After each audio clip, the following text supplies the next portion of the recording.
कुमार, योगी राम सूरत कुमार, जय गुरु राया। योगी राम सूरत कुमार, योगी राम सूरत कुमार, योगी राम सूरत कुमार, जय गुरु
உறவும் கடவுளோட உறவும் வச்சிருப்போம். நம்ம இந்த மாதிரி உறவுகள் இல்லாத யாருமே இல்லை. பகவான் எல்லாருக்கும் அந்த உறவை கொடுத்துருக்காரு. ஆனால் நமக்குலாம் இன்னொரு உறவு கொடுத்துருக்காரு. என்ன ஒரு உறவுனா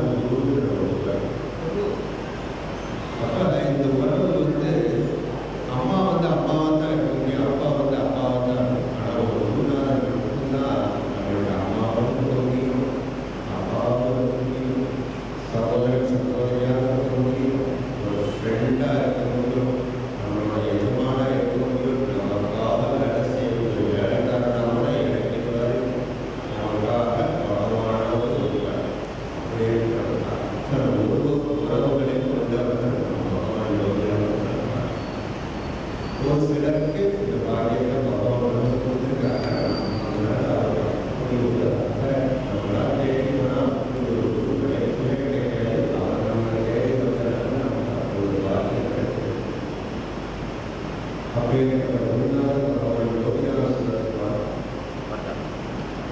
கிடைச்ச எண்ணற்ற அனுபவங்களை எங்களுக்கு வந்து சரி கிடைத்த சில அனுபவங்களை உங்களோட ஷேர் பண்ணிக்கலாம். 1975 பிப்ரவரி மாதம் 23ஆம் தேதி எனக்கு அப்போ ஒரு 9 வயசு இருக்கும். ஒரு ஞாயிற்றுக்கிழமை பகவான் முதல் தடவை பார்க்கக்கூடிய ஒரு பாக்கியம் கிடைச்சது. இதுக்குமே ஒரு காரணம் இருக்கக்கூடிய பகவான் பார்க்கணும் ஒரு காரணம் இருக்கும். அது ஒரு காரணம் என்னவா இருக்கும்? மேக்சிமம் பார்த்தா ஏதோ ஒரு பிரச்சனை இருக்கும். அந்த பிரச்சனைக்காக பகவான் நோக்கி இருந்திருக்காரு.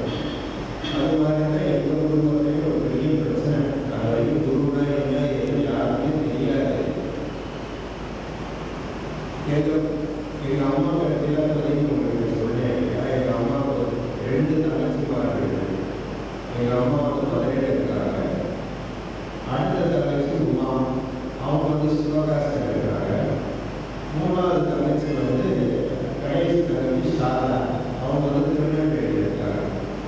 நம்ம பகவான் வந்து இந்த 3 சிஸ்டர்ஸ் கூப்பிடுவாங்க. பகவான் வந்து 3 சிஸ்டர்ஸ் அப்படின்னு சொல்லி கூப்பிடுவாங்க. இந்த 3 சிஸ்டர்ஸில் எங்கள் கடைசி செஞ்சு சாரதா இருக்குது. அவங்களுக்கு ஒரு பெரிய ப்ராப்ளம்.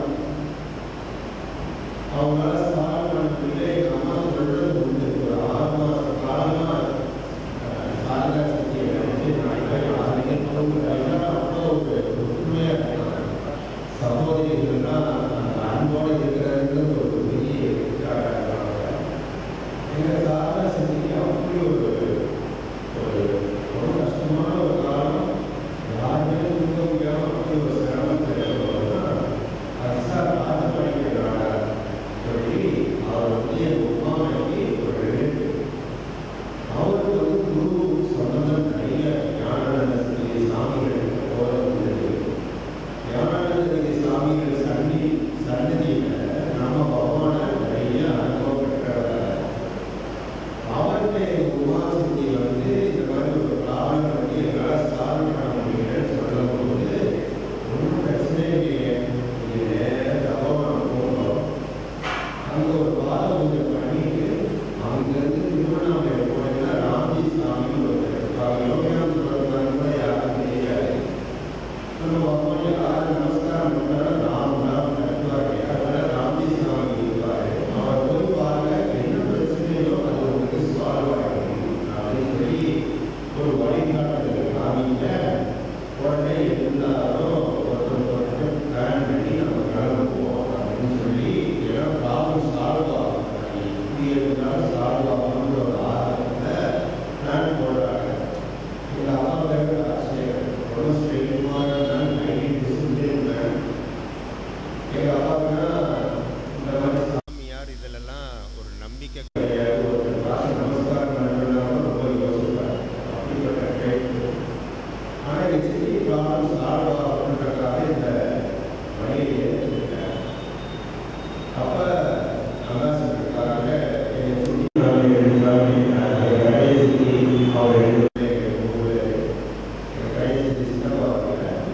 அடுத்த சிவகாசியிலிருந்து உமாசக்தி அவங்க சித்தப்பா, அவங்களுக்கு 3 குழந்தைங்க. அவங்க 5 பேர், கடைசிக்கு 3 பேர், 8 பேர். எங்கள் வீட்டில் 4 பேர். 4 அண்ணன், அம்மா, அப்பா 4. அப்போ 12 பேர். பெரிய ஆச்சரியம் எங்களுக்கு ஒரே அவகாசம் பண்ணுறாங்க. அந்த அவகாசத்துக்காக 12 பேர் எப்படி ஏறணும்னு தெரியல. அவரை ஏற்றுவார். தபோவனத்துக்கு போகிறோம். பகவானை யாருக்கு எப்படி இருக்காங்க போய் பார்க்கறது. அவர் என்ன புரிஞ்சு சொல்லுவாரா? இல்லை எங்கள் அம்மா சொன்னாங்க, நாங்கள் வந்து ரொம்ப குட்டி பிள்ளைகள். அப்பா அம்மா கூட்டிட்டு போகிறாங்க நினைக்க போன காலம் அது. அப்போ மனசுக்குள்ள அம்மாவை என்ன போகுது? இவர் புரிஞ்சு சொல்லுவாரா? இப்படி காலம் எழுதி போகிறதுக்காக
காலகட்டத்தில் அவங்களுக்காக அந்த ஸ்லோவாட்டுங்கிற வார்த்தையை வந்து ஒரு பெரிய மந்திரமாகவே ஆமாம் இது என்ன பிரச்சனை வாழ்க்கை எல்லாரும் வருது அதனால என்ன ஏற்றுக்கிட்டா என்ன அப்படின்னா அவங்க மனசு லேசாயிடுச்சு.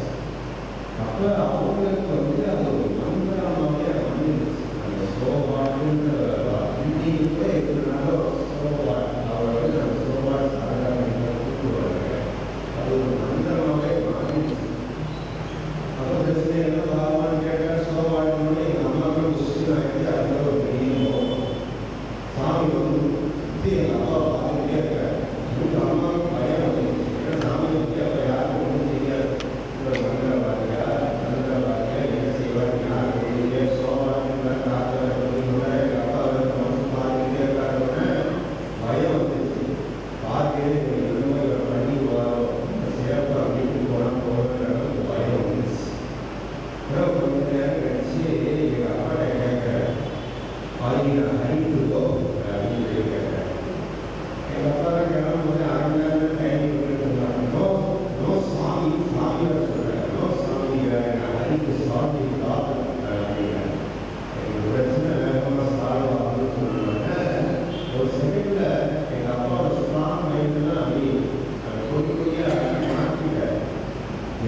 ஹரிக்கு சால்வ் ஆகணும்னா பகவான் வந்து கடவுளே எல்லா மனசையும் அப்படின்னா நீங்கள் 6 மாதமா எவ்வளோ கஷ்டப்பட்டுருக்கீங்க அப்படின்னு சொல்லிட்டு அந்த வார்த்தைகள்லாம் கேட்க எல்லா மனசையும் இழந்து அது மாதிரி எங்கள் சாரத்தை பார்த்து பகவான் சொல்கிற சாரா இந்த விதக்காரன் ஒன்று சொன்னால் நீ கேட்பியா அப்படின்னு தைரியமாக துளசி பூஜை பண்ணியா அப்படின்னு சொல்லி கண்டிப்பாக வரவேற்கணும்.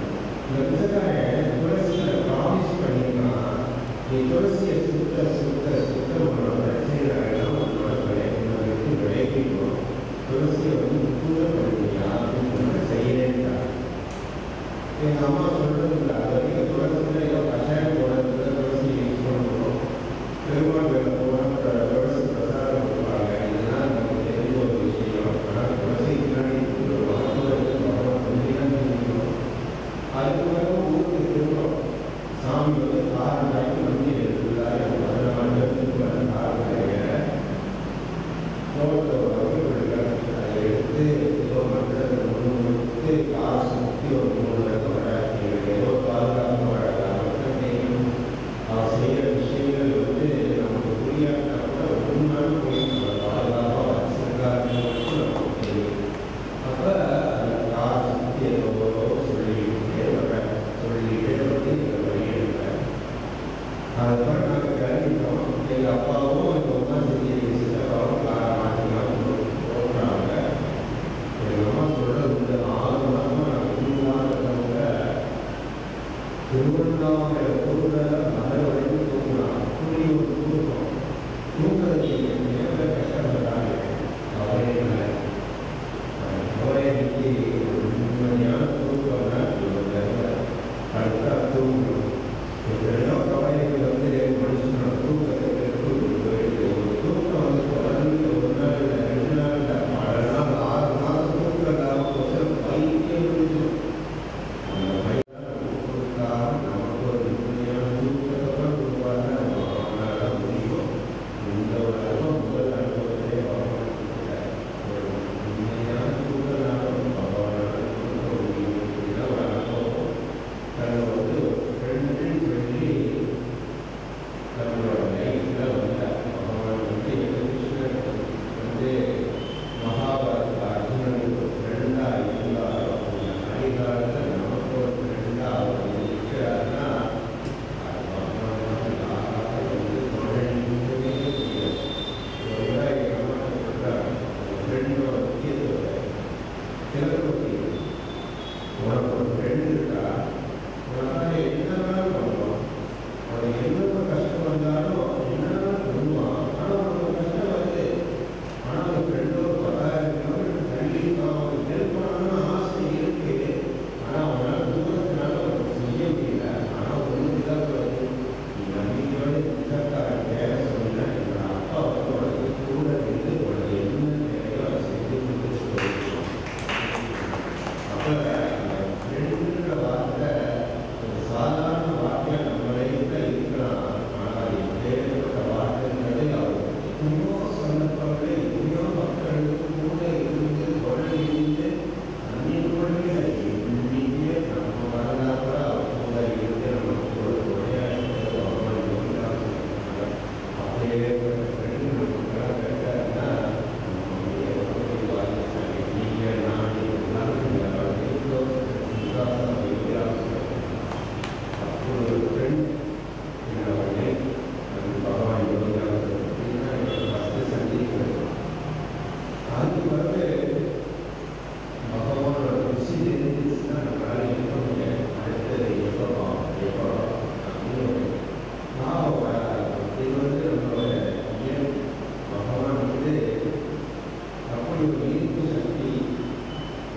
சின்ன வயசுல லீவு நாள் ஏதோ விரும்புகிறேன்னா எங்கள் வெளியூர் ஊர் சுற்றி பார்க்கறதோட பகவானை போகிறது தான் எங்களுக்கு நிறைய ஒரு வாய்ப்பே கிடைக்கும். அப்போ அது மாதிரி அடிக்கடி போகிறதால பகவான் தேடி போகிறாப்புல வாய்ப்பாக கிடைக்கும். ஒரு முறை பகவான் பார்க்கறதுக்கு திரும்ப அதே பாத்ரூம் வாசல்களை தரிசனம் பண்ண போகணும். அப்போ அது ஒரு ப்ராப்ளத்துக்காக என்ன ப்ராப்ளம் அப்படின்னா, எங்கள் சித்தி உமாமா கிடையாது இல்லையா, இவா உமாமா மீனாட்சி அவள் ஐயா ஒரு 5 வயசு தாமை பார்க்கும்போது 5 வயசு என் சின்னப்பாவுக்கு மூக்கில் ஒரு பெரிய பிரச்சனை. என்ன ஒரு பிரச்சனைனா, இது 75 நடந்தது. ஆனால் அதுக்கு 10-15 வருஷத்துக்கு முன்னாடி அவர் ஒரு கார் ஆக்சிடென்ட்டில் கார் கண்ணாடி மூக்கில் உள்ளே போய் அதை சரியாக க்ளீன் பண்ணாமல் அது உள்ளே ஏதோ ப்ராப்ளம் ஆகி பயங்கர வழி சாமியை வந்த பிறகு பயங்கர வழியாக உருவாயிடுச்சு. சென்னையில் போய் டாக்டர்ஸை பார்க்கணும், மேலே சர்ஜரி பண்ணணும் அப்படின்னு சொல்லிட்டாங்க. எங்கள் உமாமா என்ன சொல்கிற, நம்ம ஒரு சர்ஜரினா நம்ம சாமி ராமஜி சாமியை போய் ஒரு வார்த்தை கேட்டு அவர் ஆசீர்வாதத்தை வாங்கி கொடுக்கணும் அப்படின்னு. சரி, அப்போதான் சாமி மேலே ஒரு ஃப்ரெண்டு, நம்ம லைஃப்லேயே ஒரு ஃப்ரெண்டு கிடைச்சிட்டாங்கன்னா எல்லாருக்கும் ஒரு ஆப்பர்ச்சுனிட்டியாக வச்சுட்டு பகவானை பார்க்கறதுக்கு திருவண்ணாமலை போடுறாரு. காது கதவு இவர் 5 வயசுக்குள்ள சாமி கட்டி ஓடுறாங்க, அழுதுட்டே ஓடுறாங்க. என்ன பிரச்சனை சாமி? அழுதே சின்னப்பா இறக்க காலையில் அவரால் நடக்க முடியல. 2 கையிலும் தோட்ட கையை வச்சுட்டு அப்படி குந்தி தான் வர்றாங்க. அவரால் தனியாக நடக்க முடியல. என்ன மீனாட்சி அப்பாவுக்கு ஆப்ரேஷன் சாமி, மழையில் சொல்கிறாங்க ஆப்ரேஷன் சாமி. என்ன ஆச்சு? அப்பாவுக்கு காலில் ஏதோ ஒரு ஆப்ரேஷன் சின்னப்பாங்க உட்காந்து கேட்குறாங்க. இந்த மாதிரி ஒரு நாளைக்கு முன்னாடி நடந்த சம்பவங்களை டாக்டர் ஆப்ரேஷன் பண்ணணும்னு சாமி உங்களுக்கு ஆசீர்வாதம் வாங்கி பகவான் முன்னாடி டாக்டர் செய்யக்கூடிய ஆப்ரேஷன் நன்றி செய்ய ஆரம்பிக்கிறார். எப்படி செய்யாருன்னா அவரோட பார்வையாக அவரோட ஸ்பரிசத்தால் அவரோட எண்ணத்தினால எப்படி செய்கிறார் அப்படிங்கிற அதெல்லாம் ஞாபகம் இல்லை. 9 வயசில் நடந்த நிகழ்ச்சி நம்ம மெமரியில் அவ்வளவு டீப்பாக பதிகிற அளவுக்கு பகவான் அழகாக நடக்கிறாங்க. பக்கத்தில் உட்கார வச்சு அவங்க மூட்டை போய் நடை கொடுக்குறாரு. அப்படி நடை கொடுக்குறாரு. நடை கொடுத்துட்டு அதுதான் இருக்கிறார். தானாக எழுதி முடியாத சாமி சொன்ன வாக்கு எவ்வளோ பவர்ஃபுல்லாக பாருங்க. அது சாமி வந்தவர் சாமி சொல்லணும்னா எந்திரிச்சு நிற்க முடியுது. சுரேந்திரா நவ் வாக் ஸ்ட்ரைட் அப்படிங்கிற கொஞ்சம் தூரம் போனால் சுரேந்திரா ரைட் அவோட்ட அப்படிங்கிற இது மாதிரி ட்ரில் மாஸ்டர் ட்ரில் போடுற மாதிரி Surendra walk straight Surendra right அவோட்ட நடக்க யாருக்குமே குறையோட வந்த ஒரு யார் குறை இல்லாமல் நடக்கிற ஒரு சக்தியாக வாழ்க்கையில் இப்போ நம்ம போகிறோம். எல்லா குறைகளும் நமக்கு ஒரு தடுமாற்றம் இருக்கும்போது நம்மளை அடி எந்திரிச்சு நடக்க முடியும்னு போகிறது ஒரு பகவான அப்பேற்பட்ட ஒரு சக்தி இருக்கிற பகவான் நடக்கவே முடியாத முன்னாடி ஆரம்பத்தை அப்படி நடக்க வச்சுட்டு ஒரு மருத்துவ செய்ய சொல்ற உமா சுரேந்திரா என்ன பண்ணணும், கண்ணு காய்ச்சி அதாவது மூட்டை கலவரம் 1 மாதம் நீ செய்யணும். அந்த 1 மாத காலத்தில் ஒரு எக்ஸ்ரேயோ டாக்டர்கிட்ட யாரையும் போகக்கூடாது. அதுக்குள்ள நீ போய் பார்த்துக்கோ அப்படின்னாங்க. சாமி சொன்னாங்க கேட்டுடணும். கேட்டால் சாமி சொல்ல வேலை படிக்கணும். சொன்னபோதே சாமி என்ன சொல்கிறாங்கன்னா இந்த ஒரு மாத காலத்தில் நீங்கள் செய்யும்போது எக்ஸ்ரேயோ டாக்டரோ பார்த்தீங்கன்னா சித்தக்காரனோட வேலையை பாதிச்சுக்கோ, அதனால் செஞ்சுட்டாங்க அப்படின்னு சொல்லி சொல்கிறாங்க. சித்தி சொன்ன வாக்க வேலை வாக்க எடுத்து சித்தப்பாக்கு அந்த ஒரு மாத காலம் காலில் ஃபுல்லாக அந்த படுக்கையெல்லாம் நிறைய செஞ்சுட்டு ஒரு மாத காலம் கழிச்சு சென்னையில் போய் டாக்டர்ஸை போய் எக்ஸ்ரே எடுத்து பார்த்தா உள்ள இருக்கிற கண்ணாடி சொல்லி எல்லாத்தையும் காய்ச்சிட்டாங்க. அவங்களால யாரையும் அவங்க டாக்டர்ஸால் நம்பவே முடியல. உங்களுக்கு ஆப்ரேஷனே தேவையில்லை, நார்மல் உங்களுக்கு நீ இருக்கு, ஒன்றும் பிரச்சனை இல்லை, நீங்கள் போயிடலாம் அப்படின்னு சொல்லி டாக்டர் சொல்லுவேன். நம்மளால் முடியுது. பகவானோட பார்வை, பகவானோட ஸ்பென்சம், பகவானோட எண்ணத்தில் நம்ம இருந்தோம். ஆனால் பகவான் வந்து நம்ம சௌக்கியம் அப்படி பார்க்கறது ரொம்ப நிச்சயங்கிறது நமக்கு தெரியும்.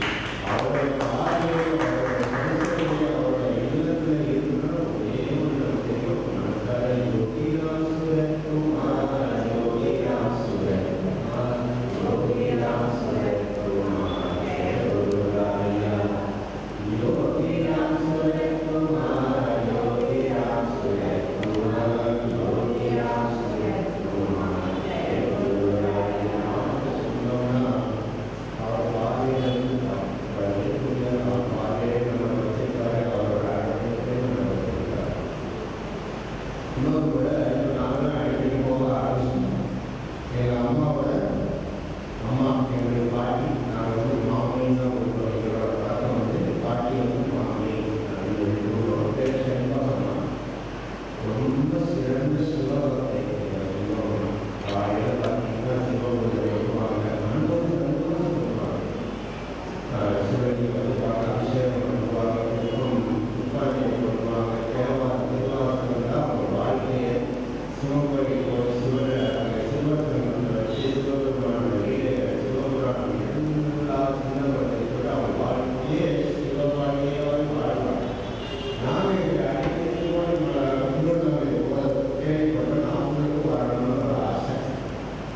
அப்போ ஒரு முறை எங்களோட எங்கள் பாட்டி, எங்களோட மாமி செல்வம் திருவண்ணாமலையில் பகவான் பார்க்கறதுக்கு பார்க்கலாம்.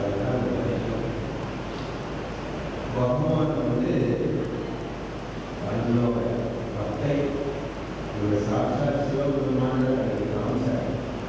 எப்படி காமிச்சாருன்னா, சிவபெருமான் வந்து சிவபெருமானோட நடனத்தை குஜராத் அப்படின்னு சொல்லி நம்ம கேள்விப்பட்டிருக்கோம். அதெல்லாம் எப்படி இருக்குன்னு எனக்கு என்னால் பார்த்து ஒரு பாக்கியம் கிடைச்சது. எங்கள் பாட்டி வந்து உட்கார்றாங்க பகவான் முன்னாடி.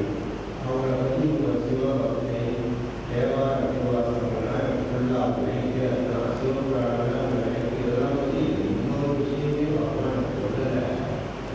ஆனால் செல்வமான மாத்திரத்திலே பகவான் இது செய்யல. அந்த பாத்திரங்களை வாசல்கள் ஒரு பெரிய நேரம்.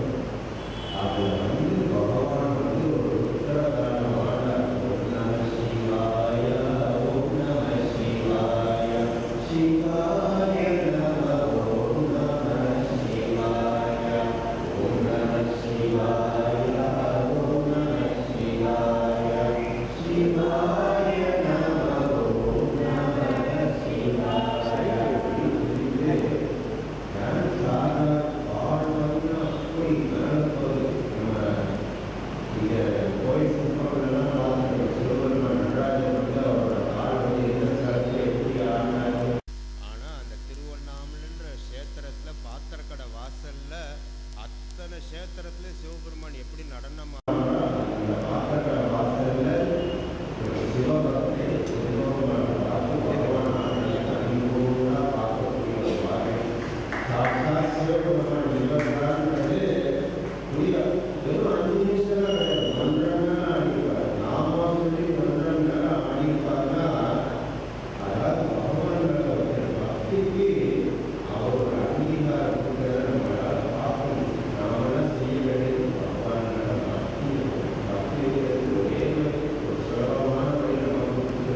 அது எப்படின்னா திருவண்ணாமலை ரயில்வே ஸ்டேஷன் பக்கம் இருக்கும்.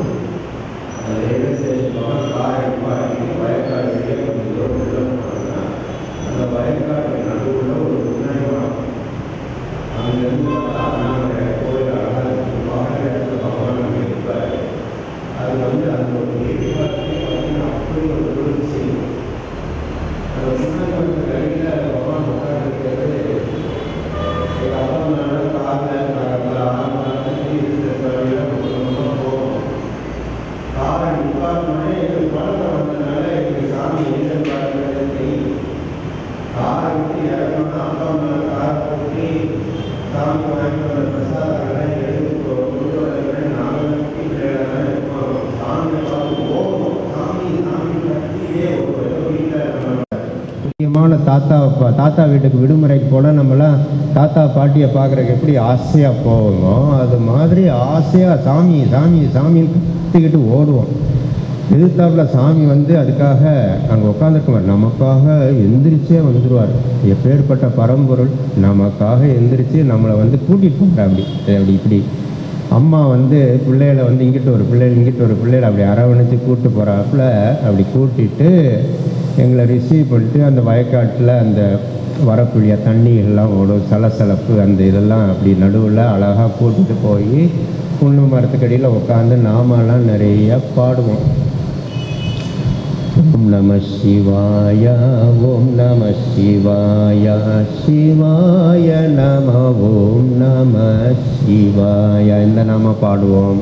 ஸ்ரீராமா ஜெய ராமா ஜெய ஜெய ராமா ஸ்ரீராமா ஜெய ராமா ஜெய ஜெய ராமா ஜெய ஜெய ராமா ஜெய ஜெய ராமா ஜெய ஜெய ராமா ஜெய ஜெய ராமா சீதாராம் சீதாராம் சீதாராம் சீதாராம் சீதாராம் சீதாராம் சீதாராம் சீதாராம் சீதாராம் சீதாராம் சீதாராம் சீதாராம் ஜெய ஹனுமான் ஜெய ஹனுமான் ஜெய ஹனுமான் ஜெய ஜெய ஹனுமான் ஜெய ஹனுமான் ஜெய ஹனுமான் ஜெய ஹனுமான் ஜெய ஜெய ஹனுமான். இது மாதிரி நாம வந்து சாமியோட அவரோட ஒரு சாமி குரல் வந்து நம்மெல்லாம் கேட்டிருப்போம். அது மாதிரி ஒரு குரல் வந்து சாமியை தான் கொடுக்க முடியும். அந்த ஒரு இனிமையான குரலோடு சேர்ந்து பாடக்கூடிய பாக்கியங்கள் இந்த சாமி நாமங்கள்லாம் பாடுவோம். அருணாச்சல சிவ அருணாச்சல சிவ அருணாச்சல சிவ அருணாச்சடா. சாமி சாட்சா சிவபெருமான் அவரோட உட்காந்து அண்ணாமலையார் அங்கே கண்ணு முன்னாடி தெரியும். கொடை நம்மளுக்கெல்லாம் அப்படி ஒரு வெயில் இருக்கும் திருவண்ணாமலையில். கொடை மாதிரி புன்ன மரத்துக்கு அடியில் சாமியோட அருகாமையில் உட்காந்து அருணாச்சல சிவ அருணாச்சல சிவ அருணாச்சல சிவ அருணாச்சடா அப்படின்னு பாடக்கூடிய பாக்கியம்லாம் அத்தனை கொடுப்பாரு. அப்படி அந்த சின்ன வயசில் கூட மற்ற பொழுதுபோக்கு இல்லாமல் சாமி கூட இருந்து இது மாதிரி ஒரு நாம சொல்லி அனுபவிக்கக்கூடிய ஒரு பாக்கியம்லாம் நிறையா அவரோட அருள்னால அதெல்லாம் அங்கே கிடச்சிது. நாங்கள் போக ஆரம்பித்த பிறகு எங்கள் அம்மாவுக்கு அன்னைமார்கள் உண்டு, 2 அன்னை. அதில் ஞானகிரி கணேசன் ஒருத்தர் இருக்குது. என்னடா இந்த பொம்பளை பிள்ளைகள்லாம் தங்கச்சிமார்கள்லாம் இப்படி போயிட்டு வர்றாங்களே, அவங்களுக்குள்ளே குசு குசு குசுக்குன்னு ஏதோ பேசிக்கிறாங்களே, அந்த சாமியார் யாருதான்னு சொல்லி அவருக்கும் போகணும்னு ஒரு ஆசை வந்துடுது. அவரும் போனால் அவரும் அங்கே க்ளீன் போல்டு. சாமியை பார்த்தோன்னே சரண்டர். அவருக்கு அப்படி ஒரு ஈர்ப்பு வந்து அவரும் அடிக்கடி அங்கே போகிறாரு. போகும்போது இப்படி நிறையா பேர் சாமியை கேள்விப்பட்டு வர ஆரம்பிக்கிறாங்க. தூத்துக்குடியிலேருந்து முருகேசன் ஒருத்தர் வர்றாங்க. இந்த மீனாட்சியோட மாமனார் தான் முருகேசன் வர்றார். ஒரு முறை என்ன ஆகுது, ஞானகிரி கணேசன் வந்து புன்ன மரத்துக்கடியில் பகவான் முன்னாடி அப்படி ஒரு கண்ணை மூடிட்டு தன்னை மறந்து ஒரு நிலையில் உட்காந்துருக்காரு. முருகேசனாச்சு அதான் ஃபஸ்ட் டைம் அந்த சைடு வர்றாரு. பார்த்தோன்னே ஒரு அழுக்கு ஆள் முன்னாடி இவர் சாமியார்ன்றது தெரியும், ஆனால் அழுக்கு பிச்சைக்கார கோலத்தில் ஒருத்தர் உட்காந்துருக்காரு. அவர் முன்னாடி நம்ம மச்சான் ஏன் இப்படி உட்காந்துருக்காருன்னு சொல்லி தட்டி, என்ன மச்சான் இப்படி சாமியார் முன்னாடி கண்ணு முன்னாடி உட்காந்துருக்காங்களே, இந்த சாமியார் பைசா கொடுப்பாரா அப்படின்னு சொல்லி கேட்டிருக்காரு. இவருக்கு என்ன பதில் சொல்லனே தெரியாது. கண்ணு முன்னாடி உட்காந்துருக்க தெய்வம்ன்றது இவருக்கு தெரியுது, பக்கத்தில் இருக்க முருகேசனுக்கு தெரியலையே. பதில் சொல்லாமல் அமைதியாக இருந்துட்டார். ஆனால் அடுத்த தடவை ஞானகிரி கணேசன் என்னோட தாய் மாமா போகும்போது இவர் எப்படி உட்காந்துருந்தாரோ அடுத்த முறை முருகேசன் அப்படி உட்காந்துருக்காராம். இப்போ அவரால் ஒருத்தரோட மனசை எப்படி மாற்ற முடியுதுன்னு பாருங்களேன். அதுக்கு பிறகு என்ன ஆச்சு அப்படின்னா, முருகேசன் இஸ் மை கிங். முருகேசனாச்சை கொண்டாடின மாதிரி பகவான் நமக்கு தெரிஞ்சு எத்தனையோ பேரை கொண்டாடி இருப்பாங்க. முருகேசன் முருகேசன் சொல்லி ஹி இஸ் மை கிங்.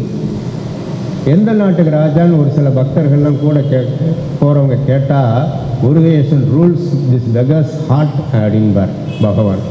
அப்போ பக்தனை கொண்டாடுறதுமே பகவானால் மட்டும்தான் முடியும். நம்ம ஒரு பெருசாக ஒன்றும் செஞ்சுருக்க மாட்டோம், ஆனால் பகவான் நம்ம பெருசாக ஏதாவது ஒன்று செஞ்சால் போதும், அப்படி தான் கொண்டாடுவார். ஆரம்பத்தில் என்ன மச்சான் இந்த சாமியாருக்கு பைசா கொடுப்பாரான்னு சொல்லி கேட்டிருக்காருல்ல, அவருக்கு ஒரு மில் முதலாளி, ஸ்பின்னிங் மில், பெரிய மில் வச்சுருக்காரு.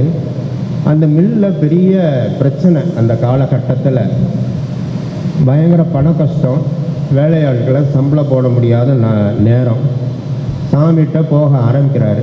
சாமி முருகேசா, எனக்கு தெரிஞ்ச ஒரு பையன் இருக்கான், அவனை ஸ்பின்னிங் மில்லில் வேலைக்கு போட்டுக்கிறியா? நானே இருக்கிற ஆளுக்கு சம்பளம் போட முடியாமல் உட்காந்துட்டுருக்கேன், நீங்கள் மேற்கொண்டு இன்னொரு பாரத்தை தூக்கி வைக்கிறீங்களேன்னு அவர் மனசு நினைக்கல. சாமி சொல்லிட்டார். நினைக்கல, அப்படி சாமி சொல்லிட்டாரு. அது பாரமாக நினைக்கல, பாக்கியமாக நினச்சி அந்த பையனையும் கூட போய் வேலை கூட்டிகிட்டு போய் போட்டால் ஒரு சாதாரண வேலை தான். பண கஷ்டத்தில் இருந்த அந்த ஸ்பின்னிங் மில்லு பணத்தை என்ன செய்ய முடியாத அளவுக்கு கொட்டுற அளவுக்கு கொட்டி தள்ளிட்டார் பகவான். அப்போ நமக்கு அதில் ஒரு பாடம் என்னன்னா, பகவான் எப்படி ஆசீர்வாதம் பண்ணுவார்னு நமக்கு தெரியவே தெரியாது. எப்படி ஆசீர்வாதம் பண்ணுவார், எந்த நேரத்தில் பண்ணுவார், எந்த காலத்தில் பண்ணுவார், எந்த இடத்துல பண்ணுவாருன்னு தெரியாது. ஆனால் ஒன்றே ஒன்று, அவர் சொன்னால் உடனே கேட்கணும், அந்த இம்ப்ளிசிட்டாக கேட்கணும். அதை செஞ்சார். முருகேசன் கிங்காக மாறிட்டார். லைஃப்பில் மட்டும் இல்லை, அவரோட ஹிருதயத்திலே கிங்காக மாறிட்டார். ஏற்பட்ட உயர்வை கொடுக்கறது தான் பகவான். முருகேசனாச்சு அப்படி கொண்டாடிட்டு இருக்காரா. அடுத்த முறை ஞானகிரி கணேசன் என்னோட தாய் மாமா பகவான்கிட்ட போகிறார். பகவான் முன்னாடி நம்ம மனசில் ஒன்றுமே இல்லாமல் இருந்துச்சுன்னா நம்ம தப்பிச்சோம். என்னத்தையாவது வில்லங்கமாக நினச்சோம் மாட்டிக்கிடுவோம். அப்படி தான் எங்கள் மாமா மாட்டிக்கிட்டார். அது வரைக்கும் ஸ்ரீராமா ஜெய ராமா ஜெய ஜெய ராமா இந்த நாமா போடுவார். சீதாராம் சீதாராம் சீதாராம் சீதாராம் சீதாராம் சீதாராம் இப்படி நாம பாடிக்கிட்டு இருந்த ராம்ஜி சாமி அன்னைக்குன்னு பார்த்து யோகி ராமா சுரத குமாரா ஜெய குரு ஜெய குரு ஜெய குரு ராயா. யார்? பகவான் பாடுறார். எங்கள் மாமாவுக்கு மனசில் அவ்வளோ நேரம் ஆனந்தமாக சீதாராம் பாடினார், ஸ்ரீராமா பாடினார், ஓம் நம சிவா பாடினார், அருணாச்சலா பாடினவருக்கு திடீர்னு யோகி ராமா சுரத குமாரா ஜெய குரு ஜெய குரு ஜெய குரு ராயா. சாமி இப்படி பாடினோன்னா என்னடா இவ்வளோ நேரம் நல்லா தான் சீதாராம் பாடினார், ஸ்ரீராமா பாடினார், இப்போ என்னடா ஹிரண்ய கசிப்பு மாதிரி இவர் பேரே பாடுறாரு மனசுக்குள்ளே தான் நினச்சாரு. Gnanagiri Ganesha, this beggar is also like ஹிரண்ய கசிப்பு. he wants his name to be sung-னோன்னு இவருக்கு ரொம்ப தர்ம சங்கடமாக ஆகிப்போச்சு. என்னடா மனசில் நினச்சேன் இப்படி பொட்டுன்னு போட்டாரே, எல்லாரும் முன்னாடி போட்டாருன்னு தலையை தொங்க போட்டார். தொங்க போட்டோன்னே அவருக்கு ரொம்ப ஷேமாகி போயிடுச்சு. அதுக்கு பிறகு ஞானகிரி எங்கள் மாமாவை கூப்பிட்டு வா இங்கே பக்கத்தில் வா அப்படின்னு சொல்லி கூப்பிட்டு உட்கார வச்சு, ஞானகிரி கணேசா குருவோட நாமத்தை சொன்னால் என்ன கிடைக்கும் உனக்கு தெரியுமா? இந்த நேரம் நான் ஒன்றுமே நினைக்கக்கூடாது, அவரோட பதிலுக்கு மட்டும் நினச்சேன். நம்ம மூளை என்னத்தையாவது நினச்சதுன்னா அல்பமாக நினச்சிரும், அது வந்து நமக்கு சரியாக வராதுன்றனால சாமி நீங்களே சொல்லுங்கன்னு அமைதியாக உட்காந்துருக்க.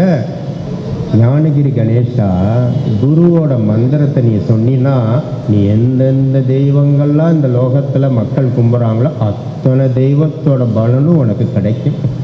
குரு மந்திரம் வந்து நம்ம தெரிஞ்சோ தெரியாமலோ அறிஞ்சோ அறியாமலோ இன்னைக்கு வந்து யோகிராம் சூரத்குமார், யோகிராம் சூரத்குமார், யோகிராம் சூரத்குமார், ஜெய குரு ராயா, அந்த நாமத்தை நம்பிக்கையோடு நம்ம சொல்கிறோம். நம்பிக்கையோடு சொல்கிற நாமம் வந்து என்ன பண்ணும் அப்படின்னா, லோகத்தில் பகவான் எத்தனையோ ரூபத்தில் வர்றாங்க இல்லையா, அத்தனை ரூபத்தில் இருக்கிற பகவானோட ஆசீர்வாதம் நமக்கு கிடைக்கிற மாதிரி அவ்வளோ சக்தி வாய்ந்த நாமந்தான் இந்த யோகிராம் சூரத்குமார் நாமம். குருவோட நாமம் அப்படி ஒரு சக்தி வாய்ந்த நாமம்ன்றது யார் சொன்னா அப்படின்னா பகவான் யோகிராம் சூரத்குமாரே அப்படி அழகாக அதை சொல்லியிருக்காரு. அதனால நமக்கு கிடைச்ச இந்த நாமம் யோகிராம் சூரத்குமார் எப்பேற்பட்ட சக்தி வாய்ந்த நாமம், அது சொன்னால் என்ன கிடைக்கும்ன்றது பகவானே அதுக்கு அவ்வளோ அழகாக விளக்கம் சொல்லியிருக்காரு. நாம் வந்து பகவானை நம்ம உணர்ந்தோம்னா சில உணர்வுகள்லாம் நமக்கு வரும். என்ன வரும்?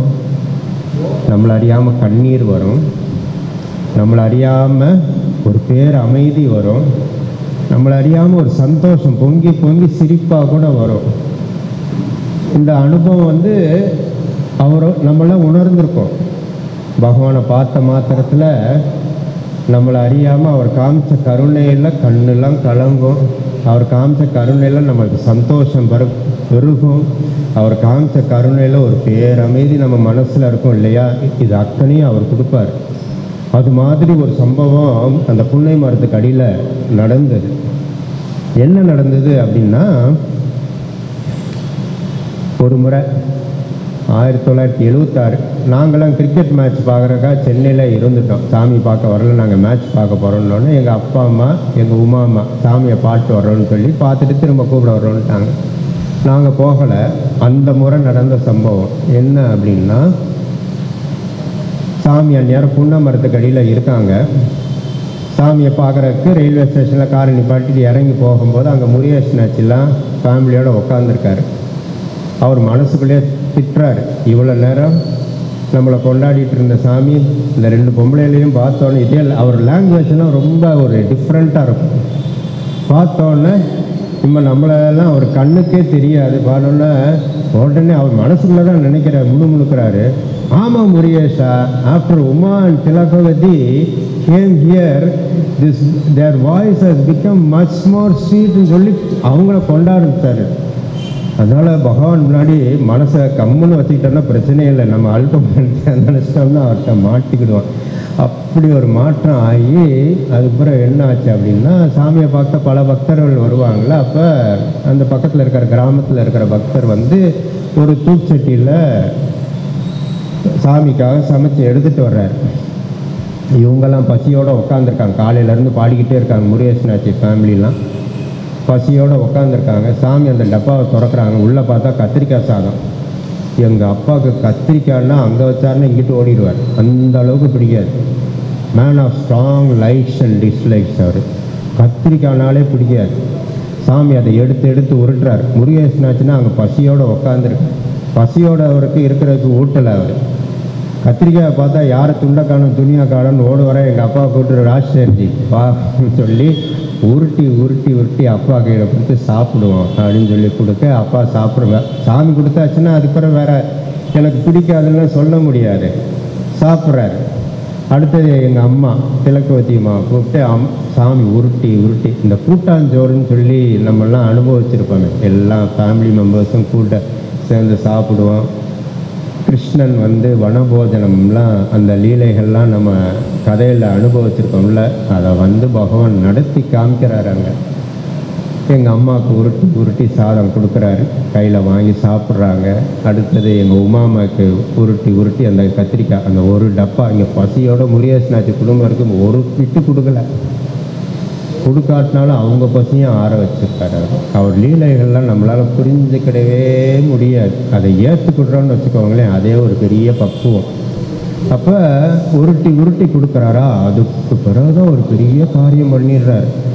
3 பேர் அங்கே அந்த வாய்க்காலெல்லாம் தண்ணி ஓடும், அந்த நிறைய அங்கே செடிகள்லாம் போடுவாங்க இல்லையா, புன்னை மரத்தை சுற்றி அந்த அப்படி அந்த பாசனத்துக்கு தண்ணி ஓடும். அது பக்கம் போய் 3 பேர் அப்பா அம்மா எங்கள் சித்தியும் கூப்பிட்டு போய் தண்ணி மோந்து 3 பேருக்கும் கையை கழுவி விடுறாரு பகவான். தானே கையை கழுவி விடுறார். கழுவி விட்டுட்டு சொல்கிறார், ஜீசஸ் கிரைஸ்ட் தன்னோட நெருங்கிய பக்தர்கள் இப்படிலாம் கையை கழுவி விட்டான்னொன்னு எங்கள் உமாமைக்கு சாமியோட கருணையை பார்த்து தாங்களை ஏங்கி ஏங்கி ஏங்கி அழுகிறா. எங்கள் அம்மாவுக்கு சாமியோட கருணையை பார்த்து சிரிப்பு பொங்கி பொங்கி சிரிப்பு வருது. ஏன் என் உமா அழுகிறா, எனக்கு சிரிப்பாக வருதுன்னு சிரிக்கிறா.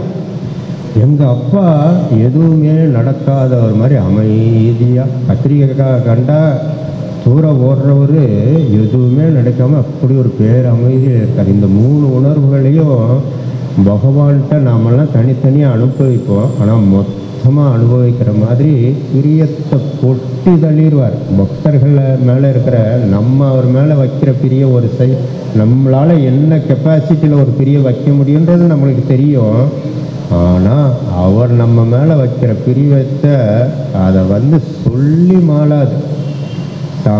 தாம் பக்தர்கள் மேலே இருக்கிற பக்தி அவரை வச்சு தான் நம்மளை பக்தினா என்னன்றது பக்தர்கள் மேலே அவர் வைக்கிற பக்தியை வச்சு தான் நம்மளால் புரிஞ்சுக்கிட முடியும். அப்படி ஒரு பக்தி அவருக்கு நம்ம மேலே, அப்படி ஒரு பக்தியை காமிச்சு அங்கேருந்து வழி அனுப்பி விடுறாரு. அப்போ ஒரு முறை நாங்கள்லாம் புன்னை மரத்துக்கு அடியில் உட்காந்துருக்கும்போது என்ன ஆச்சு அப்படின்னா, கிணத்து அந்த வயக்காடு இருந்தால் பெரிய பெரிய கிணறுகள் இருக்கும் இல்லையா, அந்த கிராமத்து மக்கள்லாம் வேகமாக சாமியை நோக்கி ஓடி வர்றாங்க, ஒரு பதட்டத்தில் வர்றாங்க. சாமி சாமி அப்படின்னு சொல்லிட்டு இருந்தால் என்னாச்சுன்னு சாமி கேட்குறாரு. கிணத்துக்குள்ளே மாடு விழுந்துருச்சு, நீங்கள் தான் காப்பாற்றணும் அப்படின்னு சொன்னோடனே எங்களுக்கெல்லாம் ஒரு காரியம் கொடுத்துட்டு போகிறார்.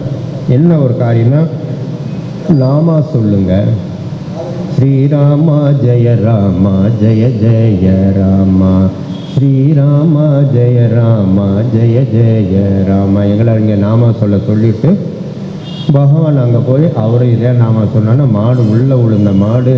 நம்மெல்லாம் இந்த கஜேந்திர மோட்சம்ன்றது கதையில் கேட்டிருக்கோம் இல்லையா, முதல்ல வாயில் சிக்கன அந்த யானையோட காடு நாராயணான்ற ஆதி மூலமேன்ற அந்த நாமாவை கேட்ட மாத்திரத்தில் பகவான் அதோட பிடியிலேருந்து ரிலீஸ் பண்ணி விட்ட மாதிரி கிணத்துல விழுந்த அந்த மாடு எப்போ பகவானோட திருநாமமான ஸ்ரீராமா ஜெய ராமா ஜெய ஜெய ராமா, ஸ்ரீராமா ஜெய ராமா ஜெய ஜெய ராமா, ஜெய ஜெய ராமா ஜெய ஜெய ராமா அப்படின்னு சொன்னோன்னா மாடு அப்படி மேலே விதவுட் எனி எஃபர்ட் உள்ள கஷ்டப்பட்டுட்டு இருந்த மாடு கிணத்துக்குள்ளே விழுந்த மாடு வெளியில் அதான் வந்துட்டு அதுக்கு மேலே ஒரு பெரிய காரியம் சாமி பண்ணிட்டு போயிடுறாரு. என்ன சொல்கிறாருன்னா, நமக்கு நன்றி சொல்கிறார். நீங்கள்லாம் உட்காந்து இங்கே நாம சொன்னீங்க, அதனால மாடு மேலே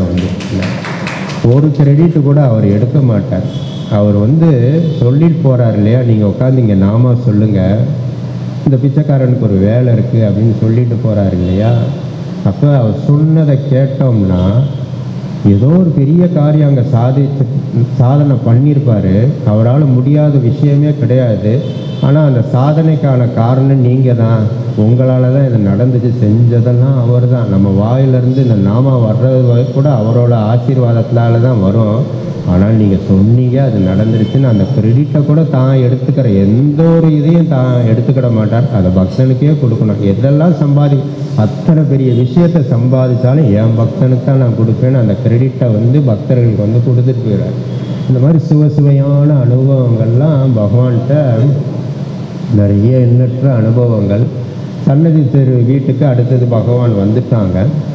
சன்னதி தெரு வீட்டில் நடந்த சில அனுபவங்களை அவங்களோட பகிர்ந்துக்கிறேன். அப்போ சின்ன வயசு தானே, அந்த ஸ்கூல் கோயிங் இது ஒரு 6th ஸ்டாண்டர்ட் 7th ஸ்டாண்டர்ட் நான் படிச்சிருப்பேன். ஒரு தடவை சாமி குமாரவேலு நீ ஏதாவது ஒரு கதை சொல்ல அப்படின்ட்டு. நான் அப்போ தான் ஸ்கூலில் சிவாஜி, சத்ரபதி சிவாஜியோட கதை சொல்லி அந்த ஹிஸ்ட்ரியில் படிச்சிருந்தேன். சாமி முன்னாடி சத்ரபதி சிவாஜியோட கதை சொல்கிறேன். அதெல்லாம் சொல்லி கொடுத்தோன்னே சாமி ஏதோ அந்த அப்படி ரசித்து கேட்குறாரு.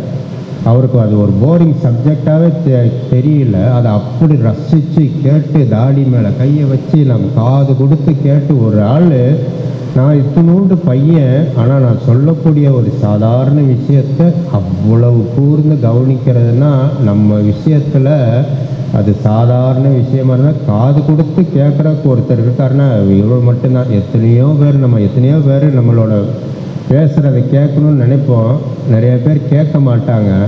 ஆனால் நம்ம ஒரு சின்ன விஷயம் சொன்னாலும் காது கொடுத்து கேட்குறது பகவான் இருக்கான்றது அன்னைக்கு நிறுவனம் பண்ணார்.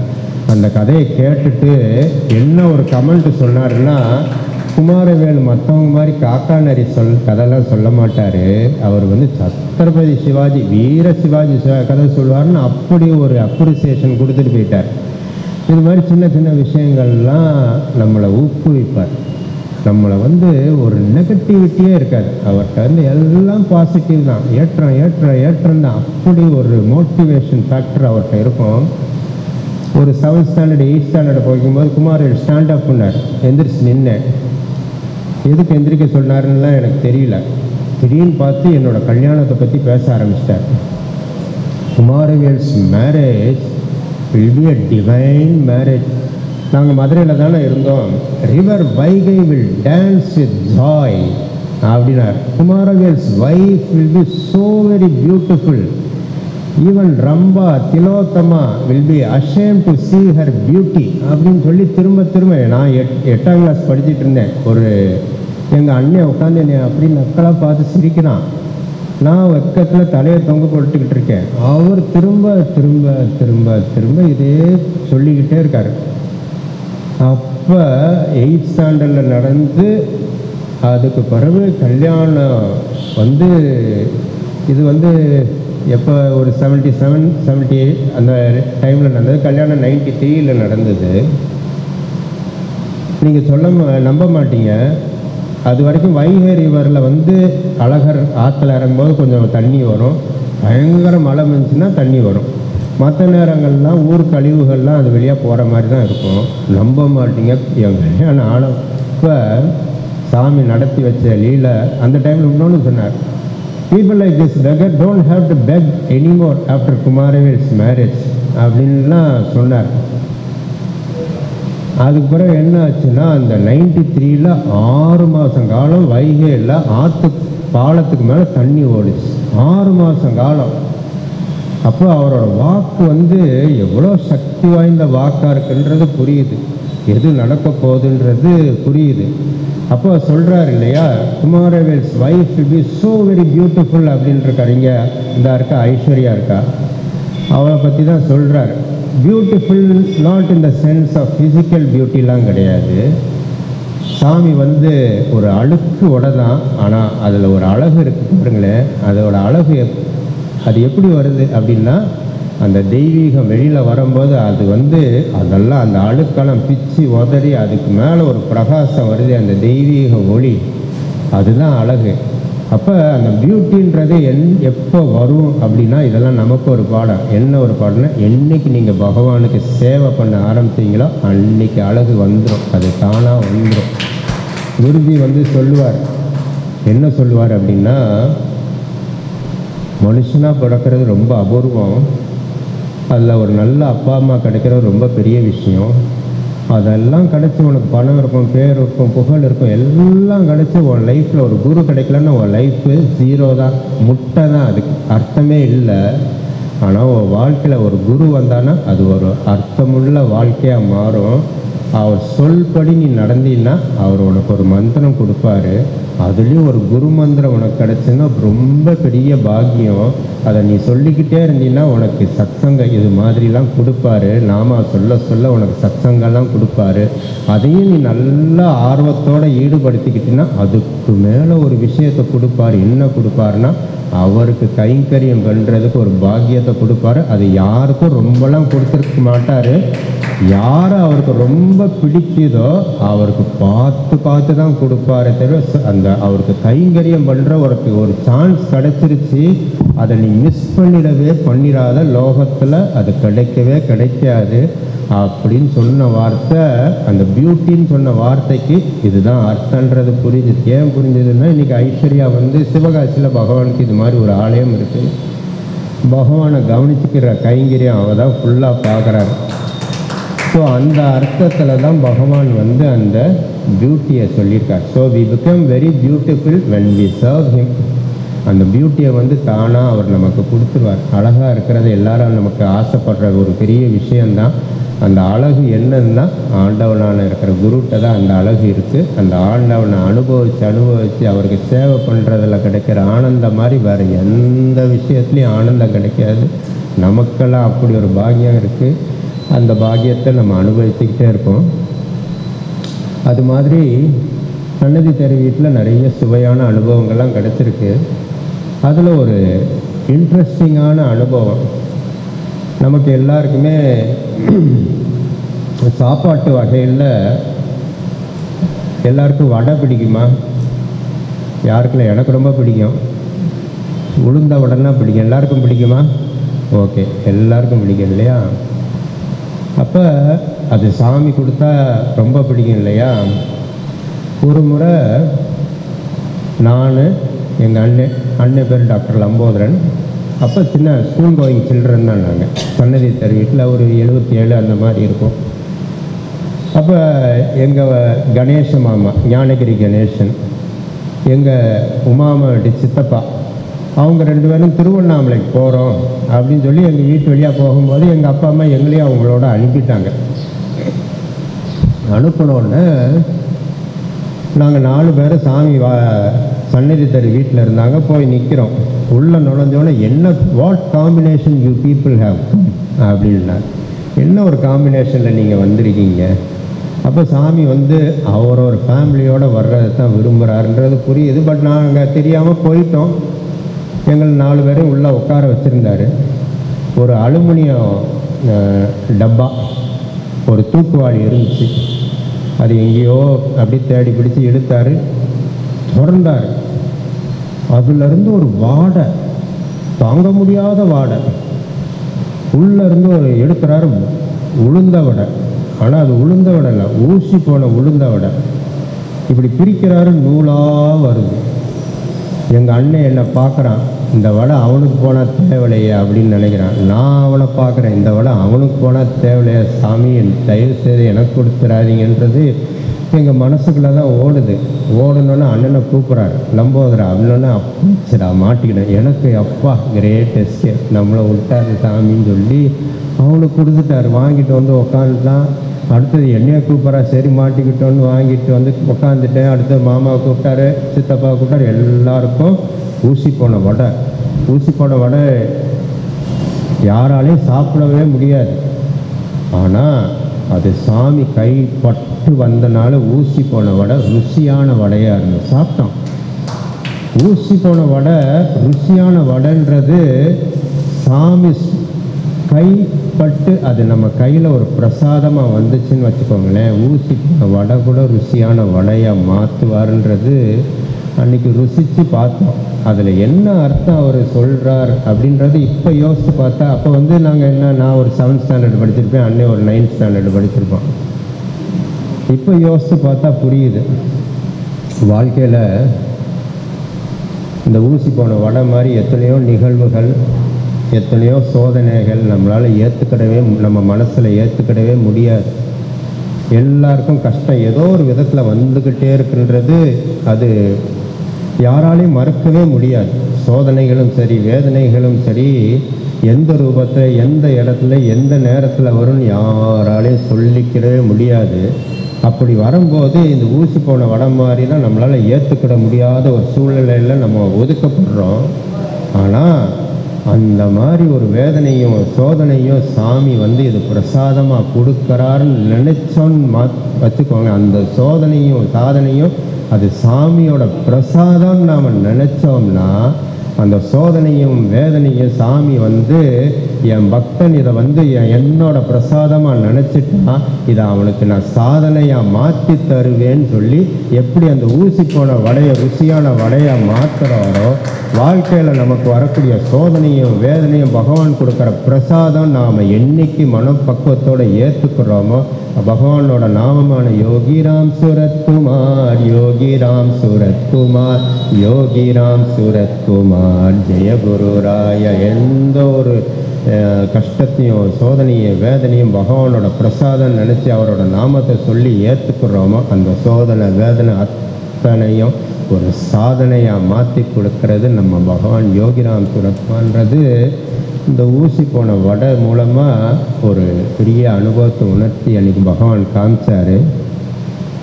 சின்ன வயசில் நாங்களாம் ஊர் போனோன்னே பகவானுக்கெல்லாம் லெட்டர் எழுதுவோம்.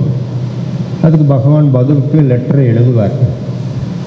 ஒரு முறை பகவானுக்கு இங்கே மீனாட்சி உட்காந்துருக்காள்ல, அவளுக்கும் அவங்களோட அக்காவுக்கெல்லாம் சுஜாதா, அவளோட அக்கா பேர் சுஜாதா, அவங்களுக்கெல்லாம் லெட்டர் பகவான் எழுதுகிறார். என்ன எழுதுகிறார் அப்படின்னா, அவங்களெல்லாம் ஒரு பிரியமான விஷயம் இதை எழுதிட்டு, may you pass your final exams first class, அந்த மாதிரி ஒரு வார்த்தைகள் போட்டு எழுதுகிறார். அந்நேரம் அவளுக்கு வந்து மூத்த இவளோட அக்கா வந்து 7th ஸ்டாண்டர்டு 8th ஸ்டாண்டர்டு அந்த ரேஞ்சில் படிச்சிருப்பா. ஃபைனல் எக்ஸாம்ஸில் நீ ஃபஸ்ட்டு வருவீங்கன்னு அவளுக்கும் சரி இவளுக்கும் அந்த மாதிரி ஆசீர்வாதம் பண்ணி ஒரு லெட்டர் எழுதுகிறாரு. இவன் நல்லா படிப்பா. சுஜாதா வந்து படிப்பில் வந்து அவ்வளோ அக்கறை கிடையாது. ஆர்ட்ஸில் பயங்கர ஒரு இன்ட்ரெஸ்ட், பெயிண்டிங் டான்ஸ்லலாம் ரொம்ப இன்ட்ரெஸ்ட்டு. சாமி எழுதின லெட்டரும் தான் பத்திரமா அடித்தா, அதுபடி படிக்கணுன்ற ஆசைலாம் அவளுக்கெல்லாம் வந்ததில்லை. ஆனால் ஒன்று மட்டும் எங்கள் உமாமா வந்து பிள்ளைகளுக்கு வந்து ஒன்று ஊட்டி எழுப்பாங்க. எங்கள் ஸ்கூலுக்கு கிளம்புனாலும் சரி, வெளியில் எங்கே போனாலும் ஒரு யோகிராம் சுரத்குமார் சொல்லி தான் அனுப்புவாங்க. அந்த பிள்ளைகளும் நமக்கு அந்த பழக்கத்தில் அம்மா அப்பாவை பார்த்து யோகிராம் சுரத்குமார் இதை நாமத்தோடு தான் எங்கே போனாலும் எந்த நேரம்னாலும் சொல்லிட்டு கிளம்புவோம். இந்த பிள்ளைகள் அதான் செஞ்சது. ஒரு ஃபைனல் எக்ஸாமும் வந்துடுது, 12th ஸ்டாண்டர்டும் வந்துடுது. வந்த பிறகு அதெல்லாம் சாமி சொன்ன இதே மறந்து போச்சு. இந்த மாதிரி ஃபஸ்ட்டு நம்ம வருவோன்றது மறந்து போச்சு. நமக்கு தான் மறக்குமே ஒழிய அவருக்கு மறக்குமா? சொன்னவருக்கு மறக்குமா? அவர் யதார்த்தமாக ஒரு விஷயம் சொன்னால் அதை நடத்தி தான் காமிப்பார். நீ அதை நடத்தாமல் இருக்கிறதுக்கு நீ என்ன முயற்சி பண்ணாலும் அதை நடத்தி தான் காமிப்பார். அப்போ அதெல்லாம் மறந்துட்டா. எப்பயும் போல் அதுக்காக விசேஷமாக 12th ஸ்டாண்டர்டும் வந்துருச்சு. சுஜாதாவுக்கு 12th ஸ்டாண்டர்டு வந்துருச்சு. அவள் எப்பயும் போல் ஒரு ஆர்வம் இல்லாமல் படிப்பில் வந்து அவ்வளோ பெரிய இன்ட்ரெஸ்ட் காமிக்காமல் பரீட்சையை எழுதிட்டா. ரிசல்ட் வந்தால் ஃபஸ்ட்டு மார்க் வாங்கிட்டா. நம்ப முடியுதா? படிக்காமல் யாராவது ஃபஸ்ட்டு மார்க் வாங்க முடிஞ்சுமா? முடியாதுல்ல. ஆனால் நடந்துருச்சு. அது எப்படி நடக்குச்சுன்னு அதில் ஒரு பெரிய ஆச்சரியம். அவள் வந்து விஎஸ்கேடின்னு ஒரு ஸ்கூலில் சேர்ந்துருந்தா. அவள் தான் ஃபஸ்ட்டு பேட்ச் அந்த ஸ்கூலில். ஃபஸ்ட்டு பேட்ச்னாலே அந்த ஸ்கூலில் முதல் பேட்சில் ஸ்ட்ரென்த்து கம்மியாக இருக்கும். அவள் 12th படிக்கும்போது 6 பேர் தான் படித்தாங்க. சாமி பார்த்தாரு, இவன் நம்ம நினைக்கிற மாதிரி படிக்கலை, ஆனால் ஃபஸ்ட்டு ரேங்க் வரணும்னு சொல்லிட்டோம். அப்போ ஃபஸ்ட்டு ரேங்க் வர வைக்கிறது இவரோட பொறுப்பாயிருச்சு. அதனால் இவள் படிக்கிறாளோ படிக்கலையோ இவளை எப்படியாவது ஃபஸ்ட் ரேங்க் வர வைக்கணும்னு என்ன பண்ணுறாரு, குவார்ட்டர்லி எக்ஸாம் வருது. 6 பிள்ளைகள் 2 பிள்ளைகளுக்கு நல்ல வரன் வருது. அந்த வரன் வந்து 2 பிள்ளைகளாக ஸ்கூலில் விட்டு கிளம்பி போயிடுச்சு. குவார்ட்டர்லி எக்ஸாமில் ஹாஃப் இயர்லி எக்ஸாம் வருது. இன்னொரு 2 பிள்ளைகளுக்கு இன்னொரு 2 வரன் வந்துடுச்சு. அந்த 2 பிள்ளைகளுக்கு கிளம்பி போயிடுச்சு. ஃபைனல் எக்ஸாம் வரும்போது இவளுக்கு வரன் ஒரு பிள்ளைக்கு வர வந்து அந்த பிள்ளையும் போய் ஒருத்தி மட்டும் பரிசை எழுதி ஃபஸ்ட் ரேங்க் வந்துட்டான். அப்போ யோசித்து பார்த்தா இவன் எப்படா ஃபஸ்ட் ரேங்க் வந்தான்னா இவன் சிரமமே பண்ணல. ஆனால் இவன் ஃபஸ்ட் ரேங்க் வர்றதா அவர் சொன்னதா அவ்வளோ சிரமப்பட்டு 5 வரி இவள்கிட்ட கலட்டி விட்டு ஃபஸ்ட் ரேங்க் வர வச்சாருன்னா, ஒருத்தரை கரை ஏற்றுறதுக்கு ஒருத்தர் ஃபஸ்ட்டாக வரணுன்றதுக்கு நாம் நினைக்கிறோமோ இல்லையா, அவர் நம்மளை ரொம்ப நினைக்கிறாருன்றது தான் நமக்கு புரியுது. அப்படி பார்த்து பார்த்து பார்த்து தன்னோட பக்தர்களை வந்து கீழே இறக்கி விடாமல் மேலே கொண்டு வரணும். நம்ம முயற்சி போடுறோமோ போடலையோ அவர் பக்தரம் வந்துட்டோம். ஆனால் நம்மளை கவனிச்சுக்கிற மாதிரி வேற யாராலையும் கவனிச்சுக்கிட முடியாது. அப்படி ஒரு கவனிப்பு அவர் இருக்கும். ஒரு முறை அப்பா அம்மாவோட போயிருந்தப்ப நம்பிக்கை பற்றி காலையிலேருந்து சாயந்தரம் வரைக்கும் சொல்லிக்கிட்டே இருந்தார். Faith is God. On earth there is no God greater than faith. நம்பிக்கை தான் கடவுள், நம்பிக்கையை காட்டும் பெரிய கடவுள் ஏதும் இல்லை அப்படின்னு திரும்ப திரும்ப திரும்ப திரும்ப காலையிலேருந்து சாயந்தரம் வரைக்கும் இந்த மந்திரத்தை தான் சொல்லிக்கிட்டே இருந்தார். அது பார்த்தீங்கன்னா இன்னைக்கு உலகத்தில் அது எவ்வளோ பெரிய ஒரு விஷயமா இன்னைக்கு நடைமுறையில் இருக்குன்னா, சாமியை பார்க்காத பக்தர்கள் சாமி மேலே இப்படி ஒரு பக்தி வச்சு அவரோட நாமமான யோகிராம் சூரத்குமார், யோகிராம் சூரத்குமார், யோகிராம் சூரத்குமார், ஜெய குரு ராய், அதை நம்பிக்கையோட எத்தனை பக்தர்கள் உலகத்தில் எந்தெந்த மூலையில இருந்தால் இன்னைக்கு சொல்றாங்க. அவங்களெல்லாம் சொல்றது இன்னைக்கு தேவிக்குன்னா அப்படி ஒரு முயற்சி எடுத்து அந்த நாமத்து மேலே அப்படி ஒரு நம்பிக்கையை எத்தனை பக்தர்களுக்கு ஊட்டி விடுறாங்கன்னு பார்க்கும்போது, சாமி அன்னைக்கு சொன்ன வார்த்தை இன்னைக்கு நடைமுறையில் நடக்குது. அதை கண் கூட நம்ம பார்க்குறோம். பகவான் அந்த நாமத்து மேலே அப்படி ஒரு நம்பிக்கை இன்னைக்கு எத்தனை பக்தர்கள் கொடுத்துருக்காங்க. ஒரு சாமினா யாருன்னு தெரியாத ஒரு பக்தர், பார்க்காத ஒரு பக்தருக்கு அது மேலே ஒரு நம்பிக்கை அவருன்னா, அது அன்னைக்கு அவர் சொன்னார் அந்த வார்த்தை இன்னைக்கு நடைமுறையில் நடக்குது. அவரோட வாக்கு அப்படி ஒரு சக்தி வாய்ந்த வாக்கு, அவரோட வாக்கு அவ்வளோ பவர்ஃபுல், அவ்வளோ ட்ரூத்ஃபுல், அப்படி ஒரு வாக்கு. அது நடைமுறையில் இன்னைக்கு நம்ம நடக்கிறதெல்லாம் நம்ம பார்க்குறோம். ஒரு முறை காலேஜில் படிக்கும்போது எனக்கு ஃபோட்டோகிராஃபியில் ரொம்ப இன்ட்ரெஸ்ட் உண்டு. அப்போ அம்மா அப்பாவோட அண்ணன் நேரம் வரல, நாங்கள் 3 பேரும் திருவண்ணாமலைக்கு பகவான் தரிசனத்துக்காக போயிருந்தோம். சாமி சன்னதி தெரு வீட்டில் தான் இருந்தாங்க. அப்போ அப்பா அம்மா பழக்கடைகளில் சாமிக்காக பழங்கள் பிரசாதம் வாங்குறதுக்கு வெயிட் பண்ணாங்க. நான் என்ன சொன்னேன், கையில் கேமரா வச்சுருந்தேன். நான் திருவண்ணாமலையை போய் ஃபோட்டோ எடுக்க போகிறேன், நீங்கள் பழம் வாங்கிட்டு வாங்க, நான் அதுக்குள்ளே மலையெல்லாம் மலை கோபுரங்கள்லாம் ஃபோட்டோ எடுக்கணும்னு எனக்கு வராதுன்னு. அப்பா சரின்ட்டு வேம சன்னதி தெரு நுழைஞ்சா நம்மளோட பாக்கியம் சன்னதி தெரு வீட்டு வாசலில் சாமி நிற்கிறார். போனோன்னு சாமியை பார்த்தோன்னே சாஸ்தாங்க நமஸ்காரம் பண்ணோன்னே, என்ன குமார வேலை அப்படின்னாரு. அப்பா அம்மா பிரசாதம் வாங்கிட்டு இருக்காங்க சாமி, நான் மலையும் கோபுரத்தையும் ஃபோட்டோ எடுக்கணும்னு ஆசையெல்லாம் முன்னாடி வந்துட்டேன். ஓ அப்படியா? தேரடி மண்டபத்துக்கு மேலே சன்னதி தெரு வீட்டுக்கு முன்னாடி அந்த தேரடி மண்டபம் இருக்கும்ல, அந்த படிகளுக்கு மேலே போ, அங்கேருந்து பார்த்தா கோயில் நல்லா தெரியும், மலையும் நல்லா தெரியும் அப்படின்னாரு.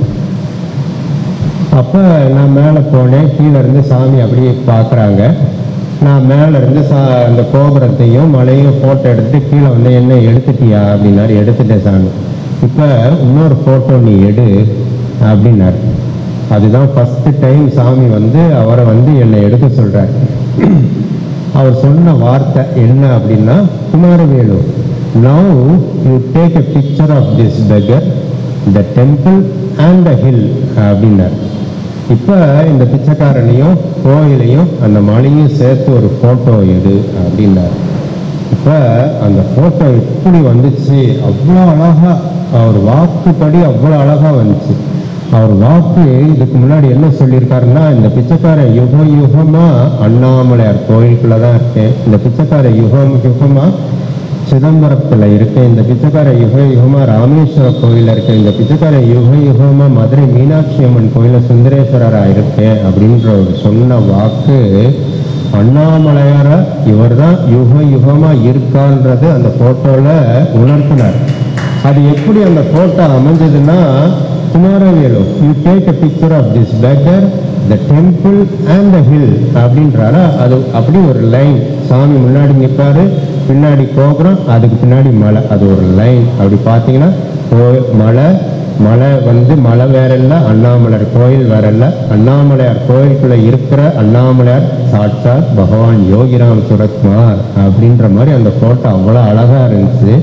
அந்த ஃபோட்டோ தான் இந்த படத்தில் இருக்கிறது, இந்த புக்கில் உள்ள படம். அந்த புக்கு ஒன்று இங்கே நம்ம சரணாலயத்தில் கொடுத்துட்டு போகிறேன், எல்லாம் படிங்க. இந்த ஃபோட்டோ தான் அதை எடுக்கக்கூடிய பாக்கியம் கொடுத்தார் பகவான். அப்போ உணர்த்துறார், இந்த அண்ணாமலையார் கோயிலுக்குள்ள யுகமாக இருக்கிறது நான் தான் அப்படின்னு உணர்த்துற மாதிரி அந்த ஃபோட்டோ அமைஞ்சது. அவ்வளோ அழகாக அமைஞ்சது. காலேஜில் நான் படிச்சுட்டு இருக்கிற சமயம் ஒரு நாள் ரொம்ப ஒரு தாபம், சாமியை பார்க்கணும்னு ஒரு தாபம் வந்துருச்சு. அப்போ ஒரு நாள் கிளம்பி போயிட்டேன். ஒரு சண்டே காலையில் 3 மணிக்கெலாம் எந்திரிச்சு 5 மணிக்கு பாரிஸ் பஸ் ஸ்டாண்ட், சென்னையில் தான் படிச்சுட்டு இருந்தேன். இப்போ பாரிஸ் பஸ் ஸ்டாண்டில் போய் 5 மணிக்கு திருவண்ணாமலை பஸ்ஸில் ஏறி 10 மணிக்கு சன்னதி தெரு வீட்டுக்கு வந்தால் என்னோட லக்கு. அதாவது பகவான் வந்து இந்த தூண்டுதல் வந்து அவர் தான் கொடுத்துருக்கார். அப்போ அங்கே போனால் சாமி அன்னைக்கு ஒரு ஞாயிற்றுக்கிழமையில எத்தனை பக்தர்கள் சாமியை பார்க்க வருவாங்க. அன்னைக்கு நமக்கு கொடுத்த பாக்கியம் யாருமே இல்லை. பகவான் தனியாக நமக்காக உக்காந்துருக்காரு. குமாரவேல் வந்திருக்கேன்னு அப்படி ஒரு பிரியத்தை காமிச்சு உள்ளே கூட்டு போய் சாமியோட உக்காந்துருக்கேன். காலேஜ் உனக்கு நல்லா இருக்கா? அம்மா நம்ம ஆரம்பத்தில் பார்த்தோம் இல்லையா, அம்மா நமக்கு கிடைப்பாங்க, அப்பா கிடைப்பாங்க, ஃப்ரெண்டு கிடைப்பாங்க, சகோதரன் கிடைப்பாங்க, சகோதரி கிடைப்பாங்க, பகவான் கிடைப்பார், எல்லாமே ஒரு குருட்ட கிடைக்கும்னு அன்னைக்கு அத்தனை காமிச்சார். போய் உட்காந்தோடனே அம்மா மாதிரி நீ சாப்பிட்டியா, உனக்கு காலேஜில் நல்ல சாப்பாடு கிடைக்குதான்னு அப்படி ஒரு அன்பை கொட்டி தள்ளினார். அதுக்கு பிறகு அப்பா மாதிரி நீ நல்லா படிக்கிறியா, எப்படி படிக்கிற, அது மாதிரி அந்த மாதிரி கேள்வியெல்லாம் கேட்குறாரு. ஃப்ரெண்டு மாதிரி அப்படி பழகினார். பிரியத்தை கொட்டி தள்ளினார். இந்த நேருஜி சட்டையில் ரோஜா பூ வச்சிருப்பார்ல, அது மாதிரி ஒரு ரோஜா எடுத்தார், சட்டையில் குத்தி விடுறாரு. எப்படி தான் பிரியத்தை கொட்டி தள்ளினார். அதுக்கு பிறகு பகவான் வந்து ஒரு பெரிய விஷயம் கேட்டார். குமாரவேல், டு யூ நோ ஜெய கிருஷ்ணமூர்த்தி அப்படின்னாரு. எனக்கு தெரியாது சாமி அப்படின்னு. ஜெய கிருஷ்ணமூர்த்தின்னு நமக்கு எல்லாருக்கும் தெரிஞ்சிருக்கு இல்லையா, ஒரு பெரிய செயின்ட், ஒரு வித்தியாசமான செயின்ட். எனக்கு தெரியாது சாமி அப்படின்னு. இது வந்து 1985 86 எனக்கு அவரோட லாஸ்ட் இயர், ஜெய கிருஷ்ணமூர்த்தியோட லாஸ்ட் இயர். எனக்கு தெரியாது சாமின்னு. நீ சென்னையில் தானே படிக்கிற, சென்னைக்கு ஜெய கிருஷ்ணமூர்த்தி தியோசாபிக் சொசைட்டிக்கு வருவார், நீ ஜெய கிருஷ்ணமூர்த்தியை போய் பார்க்கணும் அப்படின்னு சொன்னார். சரி சாமி அப்படின்ற. எனக்கு ஜெய கிருஷ்ணமூர்த்தினா யாருன்னே தெரியாது. அவர் வந்து பகவான் அதையும் விளக்க சொல்றார். Jaya Krishnamurti is a living saint, அதனால குமாரவேல் நீ போய் பார்க்கணும் அப்படின்னு சொன்னோடனே சாமி சொல்லிட்டாருன்றக்காக நான் அங்கே போய் அந்த வருஷம்தான் அவர் ஜெய கிருஷ்ணமூர்த்தி வந்து தியோசாபிக்கல் சொசைட்டியில் அவரோட லைஃப்பில் ஃபைனல் பப்ளிக் மீட்டிங் கொடுக்குறாரு. நானும் சாமி சொல்லிட்டாருன்னா கூட துணைக்கு 2 ஃப்ரெண்ட்ஸோடையும் போயிருந்தேன். அவரோட ஸ்பீச்சில் உட்காந்தா எனக்கு தலையும் புரியல, காலும் புரியல, கால் நீட்டினேன், அப்படி ஒரு தூக்கம். தூங்கினேன். எனக்கு வந்து அவர் சொன்னார் போய் கேட்கணும், அவர் சொன்ன பேச்சை நான் கேட்டேன், தூங்கிட்டேன். நல்ல ஒரு தூக்கம், அப்படி ஒரு தூக்கம் கொடுத்தாரு ஜெய கிருஷ்ணமூர்த்தி. அனுபவிச்சு தூங்கினேன். ஆனால் அதில் எப்பேற்பட்ட ஒரு முக்கியத்துவன்றது 35 வருஷம் கழித்து குருஜி வந்து எனக்கு உணர்த்தினார். பகவான் எப்படி என்கிட்ட டு யூ நோ ஜெய கிருஷ்ணமூர்த்தி குமாரவேல்னு கேட்ட மாதிரி அதே இதை தமிழில் வந்து முரளிதர சாமிஜி கூட ஒருக்க போகும்போது குமாரவேலு உனக்கு ஜெய கிருஷ்ணமூர்த்தி தெரியுமா, அதே இதை தமிழில் தான் கேட்டார். எனக்கு அப்படி பகவான் எனக்கு 35 வருஷத்துக்கு முன்னாடி கேட்டார், இவர் அதே இதில் கேட்குறாரு. எனக்கு தெரியும் சாமி, பார்த்துருக்கேன் சாமி அப்படின்னு. நீ பார்த்துருக்கியா ஜெய கிருஷ்ணமூர்த்தி, நீ பார்த்துருக்கியா? கடவுளை நான் பார்த்து அவர்கிட்ட பெரிய ஆசீர்வாதம் மாறுங்கிற மாதிரி ஜெய கிருஷ்ணமூர்த்தி நீ பார்த்துருக்கியா? ஆமாம் சாமி, பகவான் யோகிராம் குமார் சொன்னார், ஆனால் நான் போய் நல்லா தூங்கினேன் சாமி அப்படின்றத சொன்னேன். அப்பேற்பட்ட ஜெய கிருஷ்ணமூர்த்தியை பார்க்கக்கூடிய பாக்கியத்தை பகவான் கொடுத்தாரு. ஜெய கிருஷ்ணமூர்த்தி எப்பேற்பட்டவர்ன்றது முதல் சந்திப்பில் எனக்கு புரியலை. ஆனால் 35 வருஷம் கழித்து முரளிதர சாமிஜி வந்து அது எப்பேற்பட்டவர்ன்ற அவர் வந்து இப்படிதான் கேட்டார். நீ பார்த்தியா அப்படி கேட்ட வார்த்தை. அப்போ அவர் என்னமோ அவர்கிட்ட இருக்குன்னு சொல்லி இப்போதான் யூடியூப் வசதிகள் நிறையா வந்துருச்சுல. என்னோட லைஃப்பில் ஜெய கிருஷ்ணமூர்த்தியோட யூடியூப் எபிசோட் டெய்லி பார்க்காத நாளே இருந்ததில்லை. அது மாதிரி மாறிடுச்சு. அவர் அன்னைக்கு 35 வருஷத்துக்கு முன்னாடி, இப்போ 40 வருஷம் தாண்டிச்சு பகவான் சொல்லி, அன்னைக்கு சொன்ன விஷயம், அன்னைக்கு விதைச்ச விதை இன்னைக்கு வந்து அதை வந்து ஒரு காய்க்கிற ஒரு கனி மாதிரி ஒரு பெரிய விருட்சம் வளர்ந்துருக்குன்னா எல்லாத்துக்கும் அது ஒரு விதை போடுறது பகவான் யோகிராம் சுரத்குமார் தான். நம்ம லைஃப்பில் ஒரு ஒரு ஒரு ஒரு தெய்வ கனி கிடைக்கணும்னா அது விதையாக விதைக்கிறது பகவான் யோகிராம் சுரத்குமார். ஜெய கிருஷ்ணமூர்த்தி என்னை புரியல அந்த டைமில். ஆனால் இன்னைக்கு ஒரு நாள் அவர் பார்க்காம நான் இருந்ததில்லை. அது சாமி போட்ட பிச்சை. இப்படி ஒரு பெரிய அனுபவம் அவர் கொடுத்தாரு. துன்பம் வரும்போது நம்பிக்கையுடன் யோகிராம் சுரத்குமார் என்று சொன்னால் என் அப்பா உடனடியாக உதவி புரிவார். இது பகவானோட அருள்மொழி. இது மாதிரி துன்பத்தில் எத்தனையோ பக்தர்களை எத்தனையோ விதத்தில் ஆச்சரியமான விதத்தில் பகவான் காப்பாற்றிருக்காருன்றது நம்மளோட அனுபவத்தையும் நாம் அனுபவிச்சிருக்கோம். எனக்கு தெரிஞ்ச ஒரு அனுபவம், அது எனக்கு நடந்திருக்கு. ஆனால் ரொம்ப ஆச்சரியமான ஒரு அனுபவத்தை நான் ஷேர் பண்ணிக்கிறேன். அது என்னோட தங்கை மீனாட்சி அவளுக்கு நடந்த ஒரு அனுபவம்.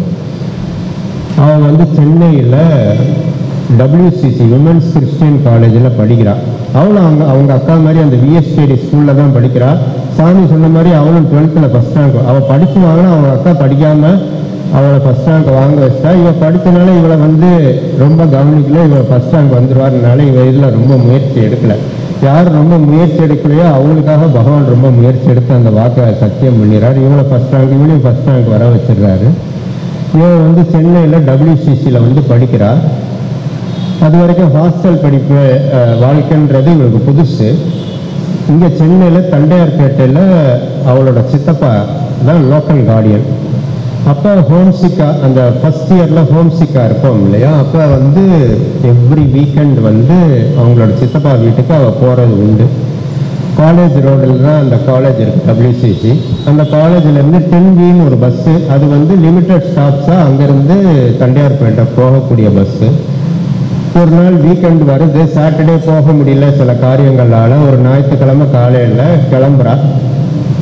ஹாஸ்டலுக்குள்ளேருந்து கேட்டு வாசல் வரைக்கும் வரும்போது மழை லைட்டாக ஆரம்பிக்குது. சரி, ஆரம்பிக்கிறதுக்குள்ளே பஸ் ஸ்டாப்புக்குள்ளே போயிடுவோம் அப்படின்னு சொல்லி போகிறா. மழை வழுக்க ஆரம்பிச்சிருது. பஸ் ஸ்டாப் போகிறதுக்குள்ளே தொபதமாக நினச்சிடுறா. ஞாயிற்றுக்கிழமை இருக்கிறதுனால ரோட்டில் காக்கால. அது மோரோவர் அந்த ஏரியா ஃபுல்லாக கவர்மெண்ட் ஆஃபீஸர்ஸாக நிறையா இருக்கும். ரோடு வெறிச்சோடு இருக்குது. இந்த பஸ் ஸ்டாப்பில் நிறைய ஸ்டாப்புகளில் நிற்கக்கூடிய பஸ்ஸு நிற்கக்கூடியது. அடுத்த பஸ் ஸ்டாப் போனோம்னா இந்த 10V பஸ் வந்துச்சுன்னா அது லிமிட்டட் ஸ்டாப்ஸாக போய் நிற்குன்றதுனால அடுத்த பஸ் ஸ்டாப் போனோம்னா மழை பயங்கரமாக கூடிடுது. தொப நனைஞ்சிடுறா. தண்ணி முட்டளவு வந்துருச்சு. திரும்பியும் போக முடியல. பஸ் வர்ற பாடில் ஒரு மணி நேரம் வெயிட் பண்ணிட்டு இருக்க. பஸ்ஸே வரல. ரோட்டில் ஆள் நடமாட்டமே இல்லாத சமயத்தில் ஒரு வாலிப பையன் பைக்கில் அந்த ஏரியாவில் வர்ற தனியாக நிற்க பார்த்துட்டு ஒரு தப்பான கண்ணோட்டத்தில் அந்த பைக்கை இவன் நிற்கிற பஸ் ஸ்டாப்பில் நின்று சுற்றிக்கிட்டே இருக்கான். இவளை பார்த்துக்கிட்டு இவன் மனசுக்கெல்லாம் பக்குன்னு அந்த பையனோட கண்ணோட்டம் சரியில்லை. என்ன சரியில்லை, நான் என்ன செய்வேன்னு நினைக்கிறப்ப பகவான் அன்னைக்கு சொன்னார், துன்பம் வரும்போது நம்பிக்கையுடன் யோகிராம் சுரத்குமார்னு சொன்னால் என் அப்பா உதவி புரிவான்ற அந்த அருள்மொழி அவளுக்கு ஞாபகம் வருது. சாமியை கூப்பிட்றா. சாமி, நாங்கள் சாமின்னு தான் சொல்லுவோம். அப்போ சாமி நீங்கள் சொல்லியிருக்கீங்க ஒரு தடவை யோகிராம் சுரத்குமார்னு சொன்னால் உங்கள் அப்பா உதவி புரிவான்றாங்க சொல்லியிருக்கீங்க. நான் இப்படி ஒரு கஷ்டத்தில் இருக்கேன். நான் யோகிராம் சுரத்குமார் ஒரு தடவை தான் சொல்லுவேன், அதுக்கு மேலே சொல்ல மாட்டேன். நான் என்னோட கஷ்டத்தில் நீங்கள் தான் எனக்கு சால்வ் பண்ணணும். பொறுப்பு அவர்கிட்ட கொடுத்து யோகிராம் சுரத்குமார்னு அந்த மலையில் கொட்டுற மலையில் அவள் சொன்ன மாத்திரத்தில் அவ்வளோ நேரம் அந்த காக்கா இல்லாத ரோட்டில் தண்ணியை பிச்சுக்கிட்டு ஒரு பஸ் வருது. பார்த்தா 10V பஸ்ஸு வருது. ஒரு நேரம் அங்கே நிற்கிறா. பஸ்ஸே வரல. வராத பஸ்ஸை யோகிராம் சுரத்குமார் அந்த வாக்கு சொன்னோன்னா அந்த பஸ் நிற்கிது.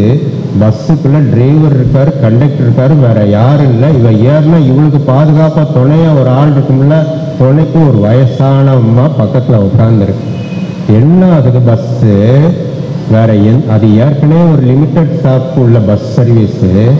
ஆனால் இவளுக்காக பகவான் என்ன பண்ண, உனக்கு இவ்வளோ நேரம் காக்க வச்சேன், நீ என்னைக்கு என் பேரை நம்பிக்கையோட சொல்லிட்டியோ உன்னைய எங்கேயும் நான் இனிமேல் நிப்பாட்ட மாட்டேன். நேரடியாக உன்னை எங்கே போய் சேர்க்கணுமோ சேர்த்துறதுன்னு சொல்லி அந்த லிமிட்டட் ஸ்டாப்ஸ் கூட நிற்காம அங்கே காலேஜ் ரோட்டில் கிளம்புற பஸ்ஸு நேராக தள்ளியார்பேட்டுக்கு போய் தான் நிற்கிது. அப்போ அவர் சும்மாலாம் ஒரு வாக்குலாம் கொடுக்கறதில்ல. அவர் ஒரு வாக்கு கொடுக்குறாருன்னா அது சத்திய வாக்கு. யோகிராம் சுரத்மான் நீங்கள் துன்பமாக இருக்கிற நேரத்தில் அவரை நம்பிக்கையோடு கூப்பிட்டீங்கன்னா எந்த சூழ்நிலை, எந்த நேரம், எந்த இடம்ல அவர் பார்க்கறதில்ல, அந்த இடத்துல அவர் இருந்து அங்கே நின்று நம்மளை காப்பாற்றுவார்ன்றது சர்வ நிச்சயன்றது நமக்கு தெரியுது. இது மாதிரி எக்கச்சக்க அனுபவங்கள் நம்மளோட லைஃப்லேயே நடந்திருக்கும், நமக்கும் அது கிடைச்சிருக்கும். நம்மளை காக்கும் தெய்வம் யாருன்னா யோகிராம் சுரத்மான். நம்மளை காக்கும் நாமம்னா யோகிராம் சுரத்மான்ற நாமந்தான். ஒரு முறை இதுவும் காலேஜ் படிக்கிற டைம் தான் நினைக்கிறேன், அப்பா அம்மாவோட சாமியை பார்க்க சன்னதி வீட்டுக்கு போகும்போது கோயிலுக்கு கூட்டிட்டு போனார் பகவான். கோயிலுக்குள்ளே போனோம். வேதத்துக்கு எவ்வளோ முக்கியத்துவம் கொடுக்குறான்றதை அன்றைக்கி கண்கூட பார்த்தோம். இங்கே வேதம் நடந்திருக்குமே. இப்போ நம்ம கோயில் பிரதிஷ்டா தினத்தப்பெல்லாம் வேதம் அதெல்லாம் சாமி நினச்சி நடக்கிறது. வேதம் எவ்வளோ முக்கியமானதுன்றது சாமி அன்னைக்கு உணர்த்துறார். கோயிலுக்குள்ளே போகிறோம். அந்த வெளி பிரகாரத்தில் வேத வித்துக்கள்லாம் உட்காந்துருக்காங்க. அதில் ஒருத்தர் தன்னோட ஸ்டூடெண்ட்ஸுக்கு வேதத்தை சொல்லி கொடுக்குறாரு. வெட்ட வெயில். சாமி அப்பா அம்மா என்னை கூட கூட்டிட்டு போறாங்க. அந்த வெட்ட வெயில அந்த வேத வித்துக்கள் முன்னாடி கீழே உட்காடுறாங்க. அந்த வெயில்ல தரையில உட்காந்துட்டு அந்த வேதத்தை அப்படி உன்னிப்பா கேட்கறாங்க.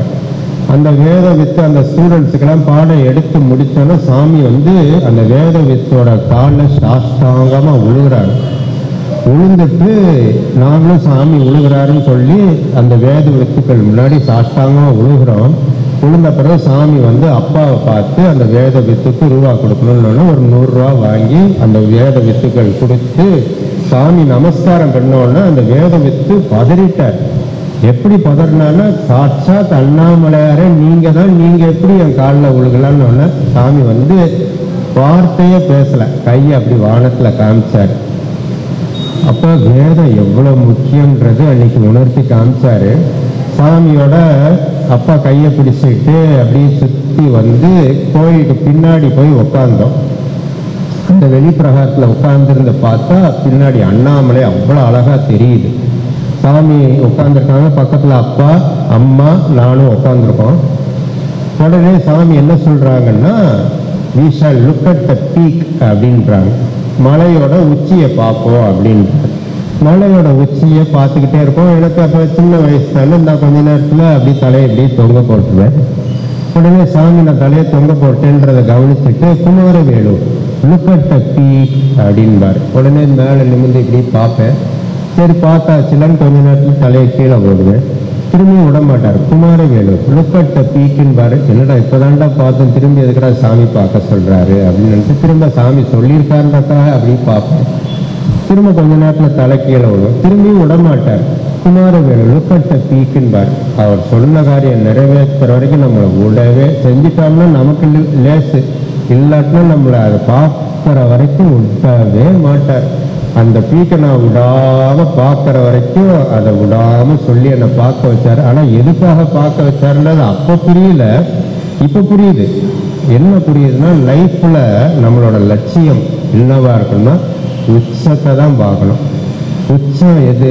பகவான் தான் உச்சம். நம்மளோட பார்வை, நம்மளோட எண்ணம், நம்மளோட பேச்சு, நம்மளோட நடை எல்லாம் அதை நோக்கி போகணும்ன்றதை தான் பகவான் உணர்த்துறாரு. ஆனால் அது சுலபமாக நடக்கிறதில்ல. ஏறணும்னா பொத்துன்னு கீழே விழுகிற மாதிரி ஆகுது. அதையோ சாமி இப்படி சொல்லிட்டாரு, நம்ம இப்படி ஏற்பாதையில் போகும்போது கீழே உலக வாழ்க்கையில் விழுந்துடுறோமே, மனசு துடிக்கும். அப்போ ஒரு முறை திருவண்ணாமலையில் இப்போ சமீபத்தில் தேவிக்கு மாட்டேன் இந்த விஷயத்தை சொல்லும்போது சாமி இந்த மாதிரி வீட்டுக்கு போக சொல்கிறாங்கம்மா, ஏறுறேன், ஆனால் உலக வாழ்க்கை திரும்ப கீழே இழுத்து போட்டுருதேம்மா அப்படின்னாலும் அது அப்படி தான் இருக்குமார். சாமியே சொன்னாங்களே தேவிக்கு மாட்டேன். மலை உச்சி மேலே ஏறினா ஏறிக்கிட்டேலாம் இருக்க மாட்டோம், ஏற்றம் இருக்கும். அந்த மலையில பார்த்தா சில இடங்களில் இறக்கம் இருக்கும், திரும்ப ஏறணும் இறங்கணும். அப்படி உச்சிக்கு போகும்போது ஏற்ற இறக்கம் வந்துக்கிட்டே தான் இருக்கும். ஆனால் உன்னோட பாதை அதை நோக்கி தான் இருக்கும்போது ஏற்ற இறக்கம் இருக்கிறத பார்த்து நீ வருத்தப்படாத, அந்த பாதையில் அப்படிதான் இருக்கும். உன்னோட லட்சியம் வந்து பகவான் அடையணுன்ற எண்ணம் வந்து மனசுல இருக்கணுன்றது அம்மா வந்து அதுக்கு ஒரு அழகான விளக்கம் சொன்னாங்க. அப்ப மனசுல இருந்த அந்த குறைய அம்மா வந்து அன்னைக்கு தீர்த்து விட்டாங்க. பகவான் அன்னைக்கு என்ன உணர்த்தினாங்கன்றது தேவிக்குமா வந்து அதை உணர்த்தி போனாங்க. ஸோ நம்மளோட லட்சியம் கடவுளை அடைவதே நம் வாழ்க்கை லட்சியமாக இருக்கணும் அப்படின்றதான் பகவான் லுக் அட் த பீக் அப்படின்றத உணர்த்தினாரு. அதுக்கு பிறகு ஒரு தடவை பகவான் சன்னதி தெரு வீட்டில் இருக்கும்போது தான் என்ன நடந்தது அப்படின்னா, எங்கள் அம்மா எங்கள் சித்திமார்கள் 2 பேர், என் தங்கச்சி கடைசி சித்தியோட பொண்ணு அவ, எல்லாம் பொம்பளை பிள்ளைகள் லேடிஸ் தான். ஒரே பையன் நான் ஒருத்தன் தான். கூட போயிருந்தோம் சாமியை பார்க்குறதுக்கு, ட்ரெயினில் போயிருந்தோம். சாமி எங்களை பார்க்குறதுக்கு நாடார் லாட்ஜ் வந்துடுவார். வந்துட்டு எங்களுக்கெல்லாம் தரிசனம் கொடுத்துட்டு திரும்ப நாடார் லாட்ஜிலேருந்து சன்னதி தெரு வீட்டுக்கு போகும்போது என்ன பண்ணுவார்னா, Kumaravel come with this beggar அப்படின்னு சொல்லிட்டு கூட கூட்டு போய் நாடார் லாட்ஜிலேருந்து போகும்போது கையை அப்படி இருக்க பிடிச்சிக்குவார். சாமியை வந்து அவரோட ஸ்பரிசம் அது வந்து ஒரு பெரிய ஒரு டைட் கிரிப். அது அந்த பிடியிலிருந்து நம்மளால் விலகவே முடியாது. அப்புறம் கிரிப்பில் பிடிச்சிட்டு ரோட்டில் நடந்து அவர் பின்னாடி போகும்போது சாமி பார்த்து எத்தனையோ பக்தர்கள் வழியில் வந்து சாமி பாதத்தில் வந்து விழுவாங்க, அவங்களோட குறைகளை சொல்லுவாங்க. அத்தனை பேரையும் சமாதானப்படுத்தி அவங்க காதில் ராம் ராம்னு சொல்லி அவங்கள அமைதிப்படுத்தி நடத்துவார். ஏதாவது ஒரு குறுக்கு ரோடு வருது அப்படின்னு வச்சுக்கோங்களேன், டக்குன்னு அந்த கிரிப்பு இறுக்கி பிடிச்சு நம்மளை நிப்பாட்டிடுவார். நிப்பாட்டிட்டு இப்படி லெஃப்டில் பார்ப்பார், ரைட்டில் பார்ப்பார். அதுக்கப்புறம் எந்த ஒரு தொந்தரவு இல்லைன்னு நம்மளை அந்த சைடு கூட்டிகிட்டு போய் அப்படி சன்னதி தெரு வீட்டு வரைக்கும் கூட கூட்டி போய் அங்கே போய் வீட்டுக்குள்ள நுழைஞ்சோடனே தேங்க்யூ குமாரவேலு அப்படின்பார். அவர் தான் நம்மளை கைப்பிடிச்சு கூட்டு போவார். செஞ்சதெல்லாம் அவர். ஆனால் எல்லாத்தையும் செஞ்சு முடிச்சு நம்மளுக்கு தேங்க்ஸ் சொல்கிறாருன்னா, நம்ம படிக்க வேண்டியது என்னன்னா, யாருக்கும் நன்றியோடு இருக்கணும் அப்படின்றது பகவான் வந்து நமக்கு சொல்லி கொடுத்த பாடம் அப்படின்றத அதை உணர்த்தார். நன்றியோடு எப்படி இருக்கணும்னா, அவர் எப்படி நடந்துக்கிறாருன்னு பார்த்தாலே ஒருத்தருக்கு நன்றியோடு இருக்கிறது எப்படின்றது நமக்கு புரியும். யாராவது ஒருத்தர் நமக்கு ஒரு சின்ன ஒரு விஷயம் செஞ்சால் கூட அதுக்கு ஒரு தேங்க்ஸ் கூட சொல்ல வேண்டியதில்லை, அதுக்கு ஒரு யோகிராம் சுரத்குமார் சொன்னாலே போதும். அது நன்றியை காட்டிலும் பெரிய ஒரு வார்த்தை.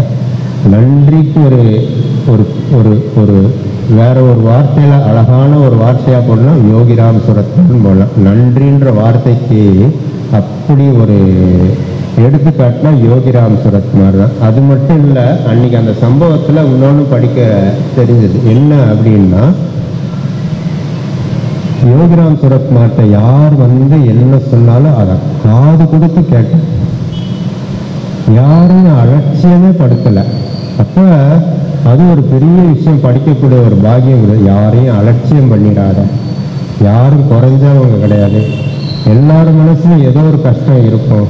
உங்கள்கிட்ட வந்து ஒருத்தர் சொன்னாங்கன்னா அதை காது கொடுத்து கேளு. அதுதான் அவங்களுக்கு கொடுக்குற நீ மரியாதை.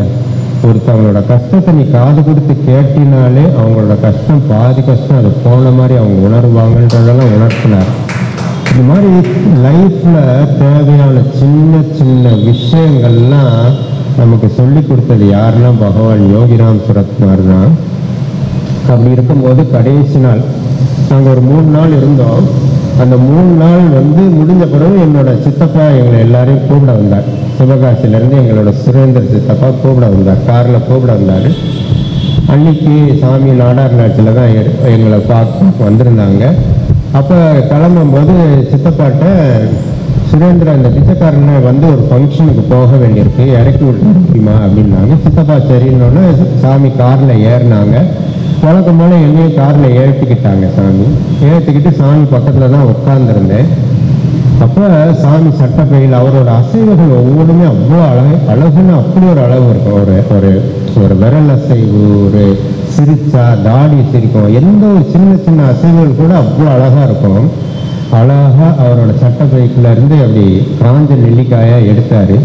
எடுத்து அப்படி ஒன்று அந்த போடுறது அவ்வளோ அழகாக இருக்கும். அப்படி போடும்போது நான் அப்படி அதை ஒரு ஆசையாக பார்த்துக்கிட்டே இருந்தோன்னே அப்படி ஒரு பாறையை திரும்பி பார்த்துட்டு என்னை பார்த்து அப்படி நம்ம கண்ணு முன்னாடி ஒரு தாமரை அப்படி மலர்ந்தா எப்படி ஒரு அழகு இருக்கும் அது மாதிரி மலர்ந்து என்னை பார்த்து ஒரு சிரித்து உனக்கும் வேணுமா அப்படின்னு சொல்லி கையிலேருந்து ஒரு பிரசாதம் எடுத்து கொடுத்தாரு. அதெல்லாம் மறக்கவே முடியாது. அவரோட கையிலேருந்து நம்ம பார்த்த மாத்திரத்தில் நம்ம ஆசைகளை புரிஞ்சு நம்மளை ஆசையை உடனடியாக நிவர்த்தி பண்ணுறது பகவான் யோகிராம் சூரத்மான்றது அன்றைக்கெல்லாம் புரிஞ்சுது. அதுக்கு பிறகு காலேஜ் படிப்பெலாம் முடித்தேன், வேலைக்கெல்லாம் சேர்ந்தேன், இன்ஜினியரிங் படித்தேன். பிரிண்டிங் டெக்னாலஜின்ற ஒரு சப்ஜெக்ட் எடுத்து படித்து சிவகாசியிலே எங்கள் தாய் மாமா ஞானகிரி கணேசன் அவங்களோட ப்ரெஸ்ஸில் தான் வேலைக்கு சேர்ந்தேன்.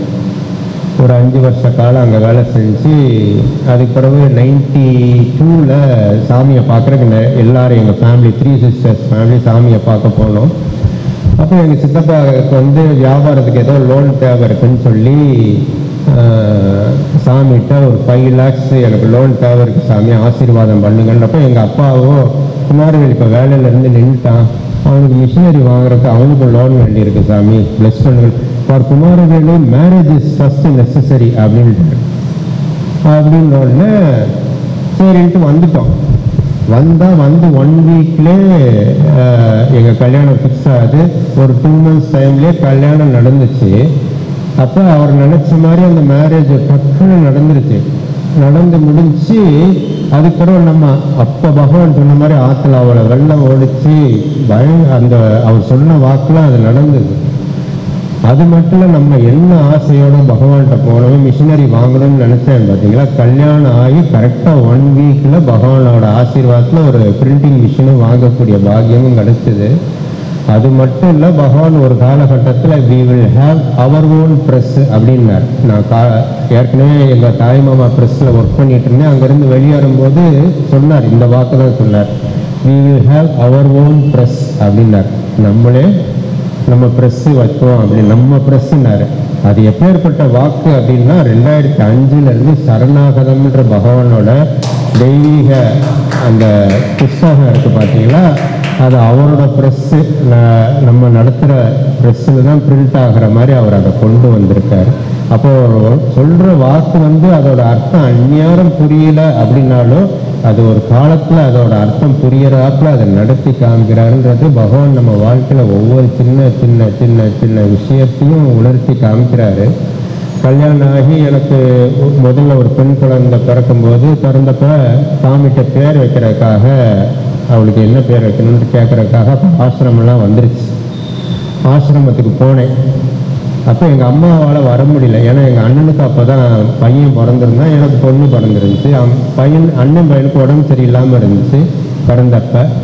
அதனால் அம்மாவால் வர முடியல. நான் எங்கள் சித்தி கடைசி சித்தி 3 பேரும் ஒரு காரில் திருவண்ணாமலைக்கு போயிருந்தோம். அப்போ தான் திருவண்ணாமலையில் ஃபஸ்ட்டு ஆசிரமத்தில் அந்த தர்ஷன் மந்திர் திறந்தாங்க.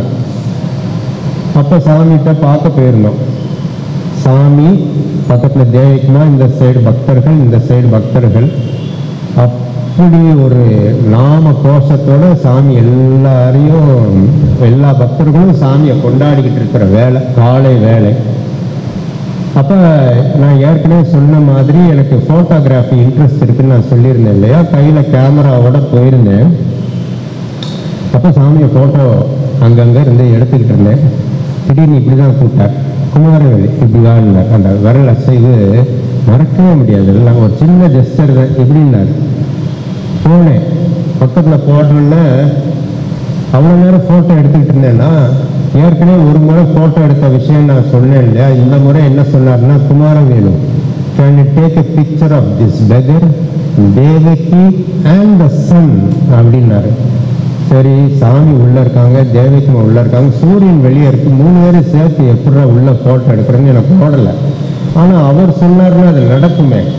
சூரியன்றது இல்லாட்டினா, சூரியன்றது தான் வாழ்க்கை, சூரியன் இல்லாட்டினா வாழ்க்கையே இல்லாமல் ஆயிடும் இல்லையா.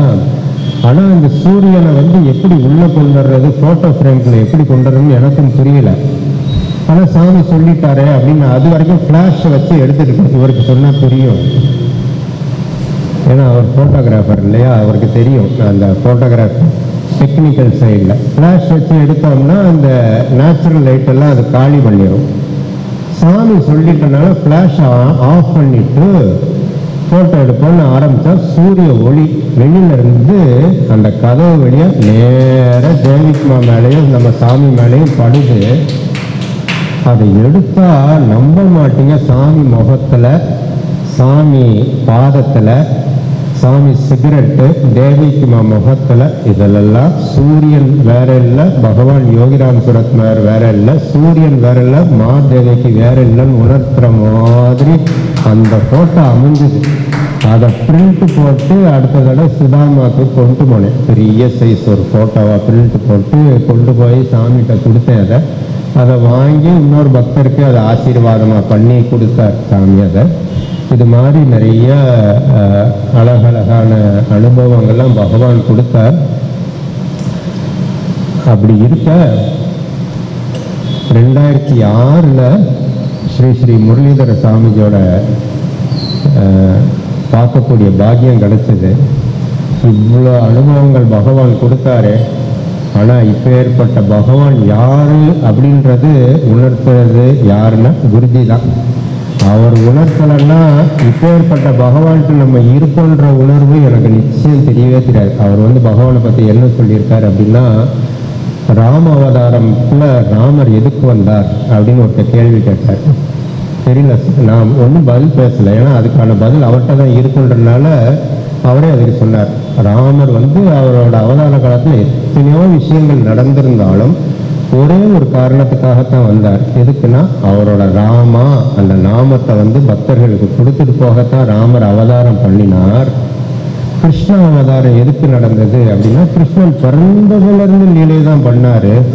ஆனால் அத்தனை லீலைகள் பண்ண கிருஷ்ணர் எதுக்கு அவதாரம் பண்ணா, ஒரே ஒரு காரணம் தான், கிருஷ்ணா அண்ணா இந்த நாமத்தை பக்தர்களுக்கு கொடுத்துட்டு போகத்தான் வந்தாரு. அதுக்கு பிறகு பகவான் ஒரு அவதாரம் எடுத்து தன்னோட பேரை பக்தர்களுக்கு எந்த ஒரு அவதாரம் வந்தாரோ அது யோகிராம் சுரத்குமார்ன்ற அவதாரத்தில் தான் வந்திருக்காரு. அப்பேற்பட்டவர் தான் பகவான் யோகிராம் சுரத்குமார். அது சாதாரண அவதாரம் கிடையாது. பல நூற்றாண்டுகள், பல ஆயிரம் வருஷம் கழிச்சு தான் இப்படி ஒரு அவதாரம் கிடைக்கும். பேர்பட்ட பகவான்றா அவர் சாதாரணவர் கிடையாது. பகவானை பற்றி சொல்லி அவர் சொல்ற மாதிரி யாராலும் சொல்ல முடியாது. இப்பேற்பட்ட நமக்கு இருந்திருக்கோம் அப்படின்னு பிரமிக்கிற அளவுக்கு சொல்லியிருக்கார் நம்ம பகவானை பற்றி. ஒரு முறை குருஜி, அதாவது குருஜி பகவான் என்னெல்லாம், குருஜி சாமியை பற்றி என்னெல்லாம் சொல்லியிருக்காருன்றதை உங்களோட ஷேர் பண்ணிட்டு இந்த சத்சங்கத்தை பூர்த்தி பண்ணிக்கலாம்னு நினைக்கிறேன்.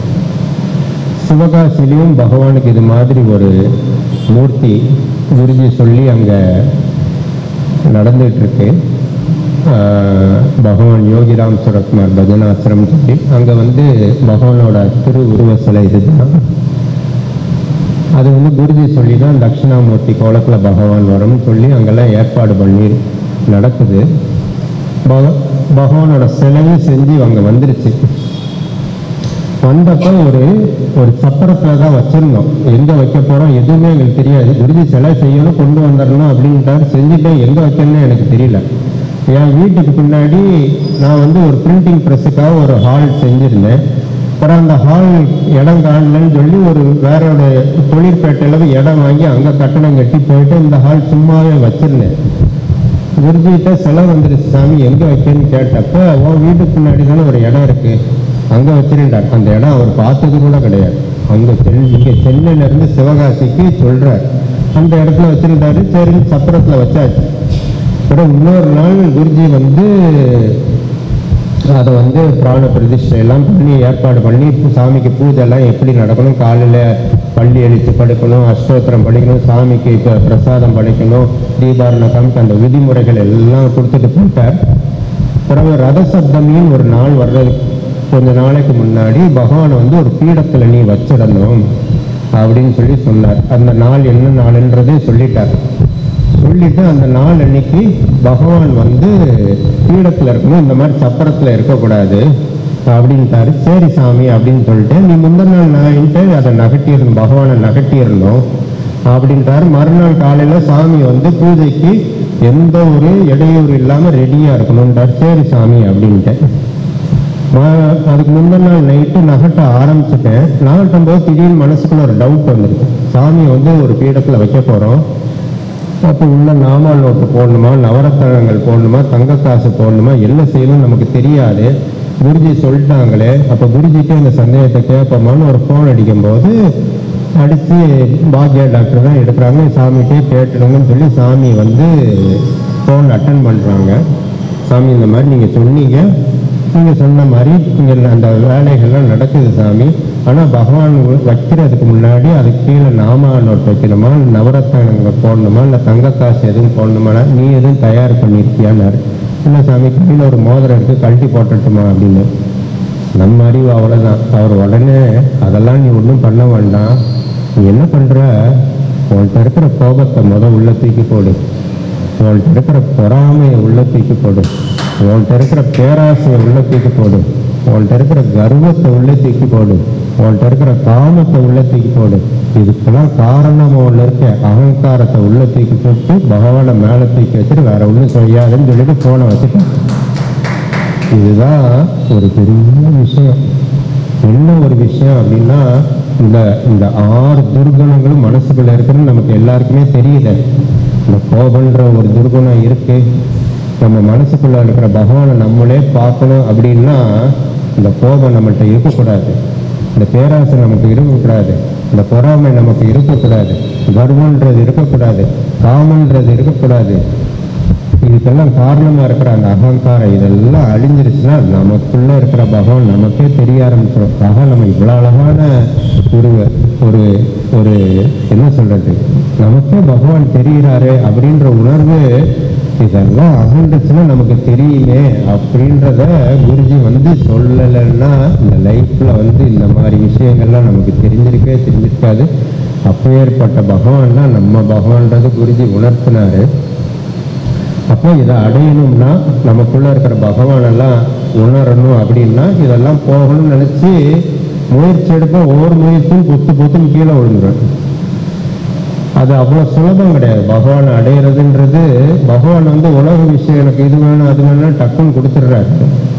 அவர் வேணும்னு நினைக்கும் போது 1000 சோதனை. இந்த பாம்பு காயத்தில் ஏறி போகிற மாதிரி இருக்கும், ஏறிட்டேன்னு நினைக்கும்போது பொத்துன்னு ஒரு பாம்பு கடியில் டப்புன்னு ஏதோ கடிச்சு கீழே விழுந்த மாதிரி விழுந்துடும். அப்போ ரொம்ப மனசு வருத்தப்படும். ஒரு மாதிரி குருஜி வரும்போது மனசுக்குள்ள அப்படி புளிய ஓடுது. ஐயோ அவர் வந்து ஒரு ஸ்படிகம் மாதிரி இருப்பார், நம்ம வந்து ஒரு சாக்கடை மாதிரி இருப்போம். அவர் கோபத்தை விடு, இதை விடு, அதை விடுனாரு, எல்லாம் போற மாதிரி தெரியலையே, உடனும் நினைச்சா அது விஸ்வரூபம் எடுத்து ஆடுதே, உங்க பக்கத்துல இருக்கிறக்கே எனக்கு பயமா இருக்கேன்னு ஒரு தைரியத்தை வர வச்சு குருஜிக்கே ஒரு கேள்வி, சாமி நீங்க இதெல்லாம் உடனும் நீங்க, ஆனா எதுவும் போன மாதிரி தெரியல, I feel I am disgrace to you, எனக்கு உங்க பக்கத்துல உட்கார்றதுக்கே பயமா இருக்கு, நீங்க தான் பதில் சொல்லணும்னு சொன்னா, அவர் வந்து பகவான்னாலே குருனாலே ஒரு கருணை தான். உடனே முதுக தடவி கொடுத்து, ரமண பகவான் உனக்கு தெரியுமா? தெரியும் சாமி. ஒரு பக்தன் வந்து ரமண பகவான்கிட்ட வந்தான், ஃபர்ஸ்ட் டைம் வரலாம், பார்த்த மாத்திரத்திலே இவர் பகவான்றது அவரும் உணர்த்திட்டாரு, இவனும் புரிஞ்சுக்கிட்டான். அவன் அவ்வளோ ஹாப்பியா திரும்புறான் வீட்டுக்கு. என்ன ஒரு ஹாப்பினஸ்ல போறான் அப்படின்னா, பார்த்தது இன்னைக்கு ரமணர் வந்து பகவான், இன்னைக்கு என் லைஃப்ல வந்து என்னோட குறைகள் எல்லாம் தீர்ந்து போச்சு அப்படின்னு ஒரு பெரிய சந்தோஷத்தோட வீடு திரும்புறான். ஆனா வீட்டுக்கு திரும்பினா அவன் எந்த குறைகள்லாம் குறைன்னு நினைச்சாலும் பல மடங்கு கிளம்பிடுது. அவனுக்கு பயம் வந்துடுது, என்னோட பார்த்தது பகவான் ஆச்சு, அவரை பார்த்தா குறைகள்லாம் தீர்ந்துருன்னு நம்ம நினைச்சு வந்தோமே, ஆனா இப்ப கூடிடுச்சா என்ன செய்யுதுன்னு தெரியாம, ஆனா ஹிட் வெரி வைஸ் திங், திரும்ப பகவான்கிட்டே போறான், ரமண பகவான்கிட்டே போறான். போயிட்டு நீங்க வந்து பகவான்றதை உணர்த்திட்டீங்க, எனக்கு அதுல துளி அளவு சந்தேகம் கிடையாது, ஆனா உங்கள்கிட்ட நான் வந்தேன்னா என்னோட குறைகள்லாம் குறைஞ்சிரும்னு ஒரு நம்பிக்கையில வந்தேன், ஆனா இன்னைக்கு வந்து அது பெருத்து இருக்குது, எனக்கு ரொம்ப பயமா இருக்கு, நீங்க தான் அதுக்கு பதில் சொல்லணும் அப்படின்னு சொல்லணும். எப்பயுமே மௌனத்துல இருக்கிற ரமண பகவான் அந்த பக்தனுக்காக பேசுறார். உனக்கு கரையான் புத்து தெரியுமோ அப்படின்னு சொல்லி கேட்கிறார். தெரியும் சாமி. அதுல எவ்வளவு கரையா இருக்கும்? அது இருக்கும் கோடிக்கணக்கான கரையா இருக்கும் அப்படின்றார். அது மாதிரிதான் நீயும் கோடிக்கணக்கா ஜென்மால வாசனைகளை சேர்த்து வச்சிருப்ப. கரையான் புத்துல கோடிக்கணக்கான கரையா இருக்கு பார்த்தியா, அதெல்லாம் வெளியேற்றணும்னா நீ ஒன்னொன்னா எடுத்து போடுறேன்னு வச்சுட்டேன். நீ ஒன்று எடுத்து போடுறதுக்குள்ள அடுத்த ஒரு 10 இது அங்கே உருவாயிரும். ஓ சாமர்த்தியத்தில் ஒத்த கரையானா நீ உன்னால எடுத்தே போட முடியாது. அதை எடுக்கிறதுக்கு ஒரே ஒரு வழி என்னன்னா குத்தைய உடைக்கணும். உடைச்சா மொத்தமா வெளியேறும். நீ ஏன்ட்ட வந்திருக்கு இல்லை, உன்கிட்ட இருக்கிற அத்தனை கோடி ஜன்ம வாசனைகள் இப்படிதான் ஓ மூலமா தான் வெளியேறும். நீ பயப்படாத, உனக்கு நான் இருக்கேன், என்னை அடிக்கடி வந்து பாரு அப்படின்னு சொல்லி குருஜி என்னை சமாதானப்படுத்திட்டு அதோட நிப்பாட்டிட்டு. அதுல என்ன ஒரு அர்த்தம்னா, அடிக்கடி அவரை வந்து பார்த்தாலே நம்மள்கிட்ட இருக்கிற வாசனைகள் எல்லாம் எடுக்க வேண்டிய பொறுப்புகள் அவர் எடுத்துக்கிறாருன்றது உணர்த்ததான் அன்னைக்கு குருஜி சொன்னாரு. நம்ம பகவானை பத்தி எத்தனையோ விஷயங்கள் சொல்லியிருக்கார். This beggar tied at the lotus feet of my master Papa ராமதாஸ்ன்னு சொல்றாங்களே சாமி, அது என்ன அர்த்தம் அப்படின்னு சொல்லி கேட்டேன் குருஜிட்ட. அவர் என்ன சொன்னார், நீ இன்ஜினியர் தானே அப்படின்னார். அது வரைக்கும் நான் இன்ஜினியர்ன்றது குருஜிட்ட சொன்னதே இல்லை. அவருக்கு எல்லாம் தெரிஞ்சிருக்கு. ஆமா சாமி நான் இன்ஜினியர் தான் அப்படின்னு. இன்ஜினியர்னா அது எங்க இருக்குன்னா நான் ஒண்ணுமே பதில் பேசல. உன் கையில இருந்து இங்க இருந்து ஒரு எலும்பு எடுக்கிறாங்க, அந்த எலும்பு இன்ஜினியர் ஆகுமான்னு சொல்லி குருஜி கேட்கிறார். ஆக்சுவலா என் கையில அந்த இடத்துல இருந்து ஒரு எலும்பு எடுத்திருக்கு, அதுவும் நான் அவர்கிட்ட சொன்னதுல. ஆனா சொல்றாரு, இந்த கையில இருந்து ஒரு எலும்பு எடுக்கிறாங்க, அந்த எலும்பு இன்ஜினியர் ஆகுமானார். இல்ல சாமி அப்படின்னு. இப்போ உடம்புல எங்க இருக்கு இன்ஜினியர் அப்படின்னா நான் பார்க்க முடிச்சேன். இன்ஜினியர்னா எனக்கு ஒரு ஐடென்டிட்டி சாமி அப்படின்னு. அந்த ஐடென்டிட்டியை எடுக்கிறது தான் அந்த டெத்து அப்படின்னு சொல்லி சொன்னார். பொதுவா நீங்கெல்லாம் ஒரு கஷ்டத்துக்காகத்தான் பகவான்கிட்ட போவீங்க. அந்த கஷ்டத்தை சால்வ் பண்றதுன்னு அவருக்கு ஒரு வேலையே கிடையாது. அங்க போனாலே அந்த சன்னிதானத்துல அவரை சுத்தி இருக்கிற தேவர்கள் தேவதைகள் எல்லாம் உன் ப்ராப்ளத்தை அவங்களே கவனித்து சால்வ் பண்ணிடுவாங்க. ஆனா பகவானோட மெயின் ஒர்க் ஒன்னே ஒண்ணுதான், அகங்காரத்தை வேரோட எடுக்கிறதா அவரோட வேலை. நீயா சரணாகதி அடைஞ்சினா உனக்கு சுலபம். நீ வீண் பிடிச்சுனா உன்னை அடிச்சுதான் எடுப்பாரு, விடமாட்டாரு. நீ சரணாகதி பண்ணி நாமத்தை சொல்லி சரணாகதி பண்ணிட்டுனா உனக்கு சுலபம். அதனால வீண் பிடிக்காம சமத்துக்குள்ளேயே அவர் நாமாவை சொல்லினா சுலபமா அகங்காரம் உன்னை விட்டு வெளியேறிடும்ல. இது மாதிரி உயர்வான விஷயங்கள் பகவானோட விஷயங்கள் நிறைய சொல்லியிருக்காரு. அதுல இன்னும் ஒரு சிலதை சொல்லிட்டு இந்த சத்சங்கத்தை பூர்த்தி பண்ணிக்கிறேன். அவர் கூட இருந்து யோகி ராம் சூரத் குமார், யோகி ராம் சூரத், யோகி ராம் சூரத் குமார், ஜெய குரு ராயா. குருஜியோட இந்த நாம சொல்லிட்டு வரக்கூடிய பாக்கியங்கள்லாம் பல நேரங்களில் கிடைச்சிருக்கு. பகவானோடையும் குருநாதரோடையும் சேர்ந்து பகவான் நாமா சொல்றது ஒரு தனி உற்சாகம். அது நம்மளை மறந்து இருக்கிற ஒரு நிலையவே கொடுத்துரும். ஆனா குருவியெல்லாம் ஊருக்கு போயிட்டாருன்னா இதே நம்ம சாமி நம்ம சொல்றது ஒரு மெக்கானிக்கலா ஓடிக்கிட்டே இருக்கும்.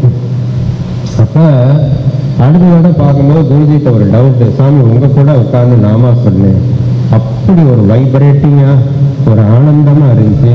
ஆனா நீங்க ஊருக்கு போடும்போது அந்த ஒரு எனர்ஜி லெவல் இருந்தது, ஒரு 1 or 2 days இருந்தது. அதுக்கப்புறம் மெக்கானிக்கலா மிஷின் மாதிரி யோகி ராம் சூரத் குமார், யோகி ராம் சூரத் குமார், யோகி ராம் சூரத் குமார், மெக்கானிக்கலா ஏதோ மிஷின் மாதிரி தான் சொல்றேன் சாமி. உடனே அவர் கேட்டவர், ஆமாடா சாமிஜிக்கும் உனக்கும் எனக்கும் ஒரு வித்தியாசம். எனக்கு ரொம்ப டெலிகேட் சுச்சுவேஷன் ஆயிடுச்சு. தலையை தொங்க போட்டேன். தொங்க போட்டோன்னா கொஞ்ச நேரத்துல குமார் அது அப்படி கிடையாது, நீ இன்னைக்கு நாம சொல்றீல்ல, நீ இன்னைக்கு தான் ஒரு பிளேஸ் உள்ள சேர்ந்திருக்க. நீ சாப்பாடு சாப்பிட்றீல்ல? ஆமா சாமி. சாப்பிடும்போது நாக்கு அதை ருசிக்குது இல்லையா? அந்த நாக்கு அதை ருசிச்சு அதுக்கு பிறகு தொண்டை வழியா அந்த ஆகாரம் வயிற்றுக்குள்ள போய் அந்த ஆகாரத்தில் இருக்கிற சக்தியை அந்த வயிறு அதுல எடுத்து உடம்பு ஃபுல்லா அதை அனுப்புதுல. அது மாதிரி நீங்க நாமாவை அந்த நாக்குல ருசிக்க ருசிக்க ரசிச்சு ரசிச்சு சொல்ல சொல்ல சொல்ல சொல்ல என்ன ஆகும், ஆகாரம் தொண்டை வெளியா இறங்கி வயிற்றுக்குள்ள போற மாதிரி இந்த நாமா ருசி தொண்டை வெளியா இறங்கி வயிற்றுக்குள்ள போகாம ஹிருதயத்துக்குள்ள போகும். அந்த ஹிருதயத்துக்குள்ள போகும்போது எப்படி ஆகாரம் வயிற்றுக்குள்ள போகும்போது அந்த வயிறுன்றது ஆகாரத்தில் உள்ள சக்தியை எடுத்து உடம்பு ஃபுல்லா கொடுக்குதோ, நீ என்னைக்கு நல்ல நிறைய நாம சொல்ல சொல்ல அதோட ருசியை அனுபவித்து சொல்லி சொல்லி நீ பழகி அந்த ருசியை வந்து அப்படி உள்ள தள்ளி உன் ஹிருதயத்துக்குள்ள அது போச்சோ, அந்த ஹிருதயம் வந்து அந்த நாமத்துல உள்ள ருசியை எடுத்து உனக்கு நீ என் கூட இருக்கும்போது என்ன ஒரு ஆனந்தத்தையும் அமைதியை அனுபவிக்கிறியோ அதை வந்து அதை தானா கொடுத்துரும். அதனால அது குறை வந்து நாமத்துல கிடையாது. நீ வந்து எவ்வளவுக்கு எவ்வளவு நாம சொல்றியோ அது காலகட்டத்துல அது அப்படி உள்ள போய் நாம வந்து அதோட ஆனந்த சொரூபத்தை உனக்கு கொடுத்துரும். அதனால இடைவிடாம நாமத்தை சொல்லிக்கிட்டே இருக்கணும்ன்றத அழகா பகவானோட நாமத்தை சொன்னாரு. அது மட்டும் இல்ல, நம்ம பகவான் இந்த பிரபஞ்சத்துல உள்ள ஒவ்வொரு அணுக்களையும் தன்னோட நாமா வச்சுட்டு போயிருக்காரு. நாமா சொல்லுவதே பெரிய பாக்கியம். அதை தவிர வேற எப்போ ஒரு சாதனையும் நமக்கு தேவையில்லை அப்படின்றத சொல்லியிருக்காரு. அது மட்டும் இல்லாம இன்னொரு முறை இந்த கைங்கரியை பற்றி சொன்னேன்ல, பகவானுக்கு கைங்கரியை செய்யக்கூடிய ஒரு பாக்கியம் கிடைச்சதுன்னா அந்த சான்ஸை விட்டுடாத அப்படின்னு சொல்லியிருக்காரு. அது கைங்கரியம் பண்ணும்போது ஒரு முக்கியமான விஷயம், இது நான் பண்ணேன் பகவானுக்கு நான் பண்ணேன்ற உனக்கு ஒரு எண்ணம் வந்துருச்சுன்னு வச்சுக்கோங்க, அதை கூட பகவான் உனக்கு மரியாதை பண்ணிடுவார். என்ன பண்ணுவார்னா உனக்கு ஒரு மாலையை போடுவார், ஒரு ஷாலை போடுவார், உன் அக்கௌண்ட்டை செட்டில் பண்ணி விட்டுடுவாரு. ஆனால் நீ அப்படி நினைக்காம பகவான் என் மேலேயும் உனக்கு இப்படி ஒரு கருணைக்கு காமிச்சிருக்கிய, உனக்கு இப்படி சர்வீஸ் பண்றதுக்கு எனக்கு ஒரு இதை பாக்கியத்தை கொடுத்துருக்கே, அவர் மேல நீ ஒரு நன்றியோட இருந்தன்னு வச்சுக்கோங்க.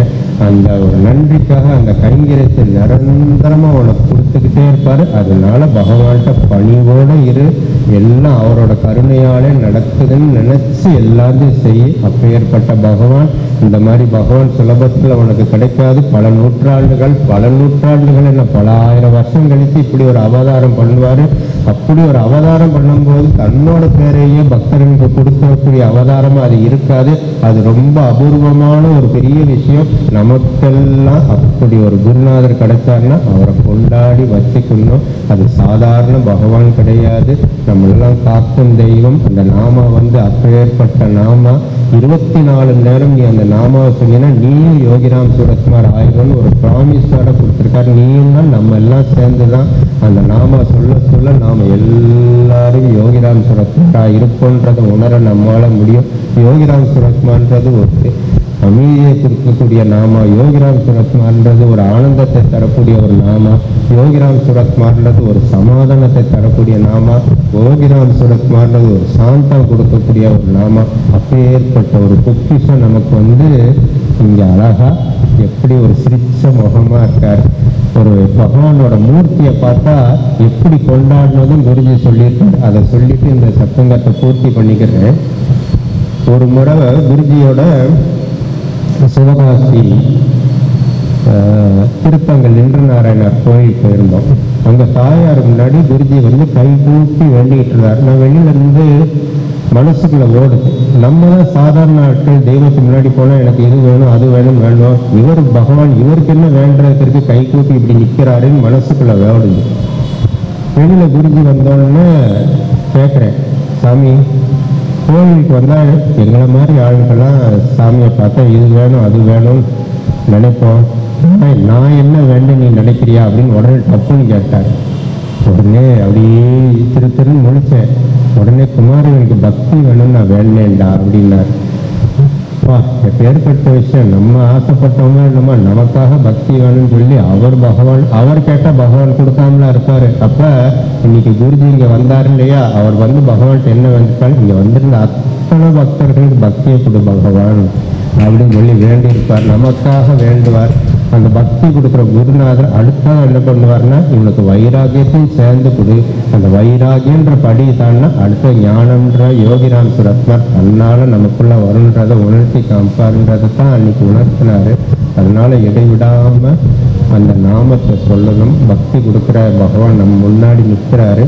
அது மட்டும் இல்லை, கோயில போனா குருஜி வந்து பகவான்கிட்ட போய் நீ அல்பமா இதை கொடு அதை கொடுன்னா கேட்டுடாத, அவரை பார்த்து ரசி, இன்னைக்கு வந்து பார்த்து அவ்வளோ அழகாக சிரிக்கிறாரு, நம்மளையும் பார்த்து சிரிக்கிறதுக்கு இப்படி ஒரு வரவேற்று சிரிக்கிறதுக்கு இப்படி ஒருத்தர் இருக்காருன்னு நான் பார்க்குற அளவுக்கு அப்படி ஒரு பகவானை ரசிக்கணும்டா, கொண்டாடணும்டா.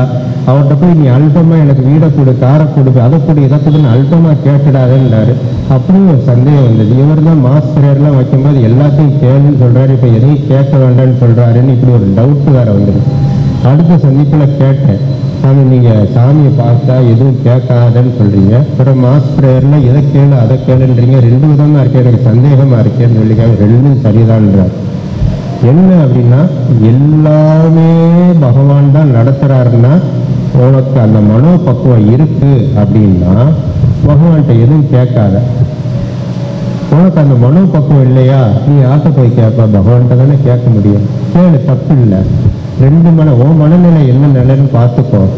உன் மனநிலை ஒரு எல்லாம் பகவான் தான் எனக்கு நடத்துறார் அப்படின்னு ஒரு வைராகியம் இருந்துச்சுன்னா அவர்கிட்ட எதுவும் கேட்காத. அவரை பார்த்தமானிக்கு இது போதும், எல்லாம் அவர் நடத்திட்டு போயிடுவார்.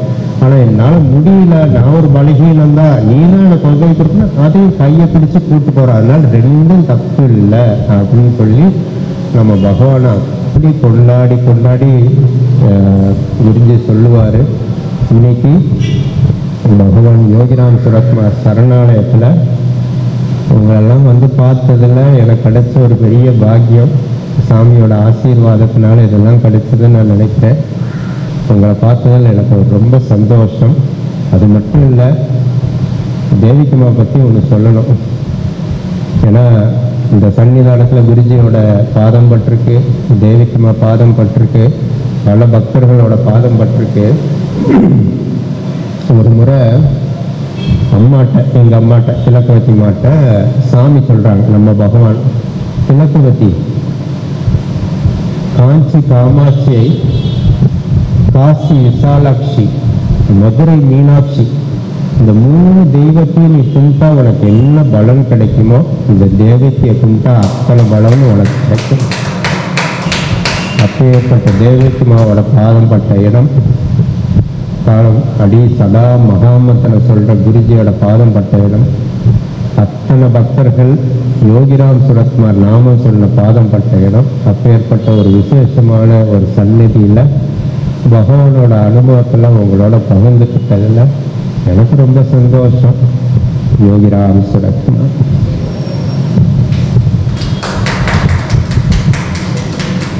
योगीराम सूरत कुमार, योगीराम सूरत कुमार, योगीराम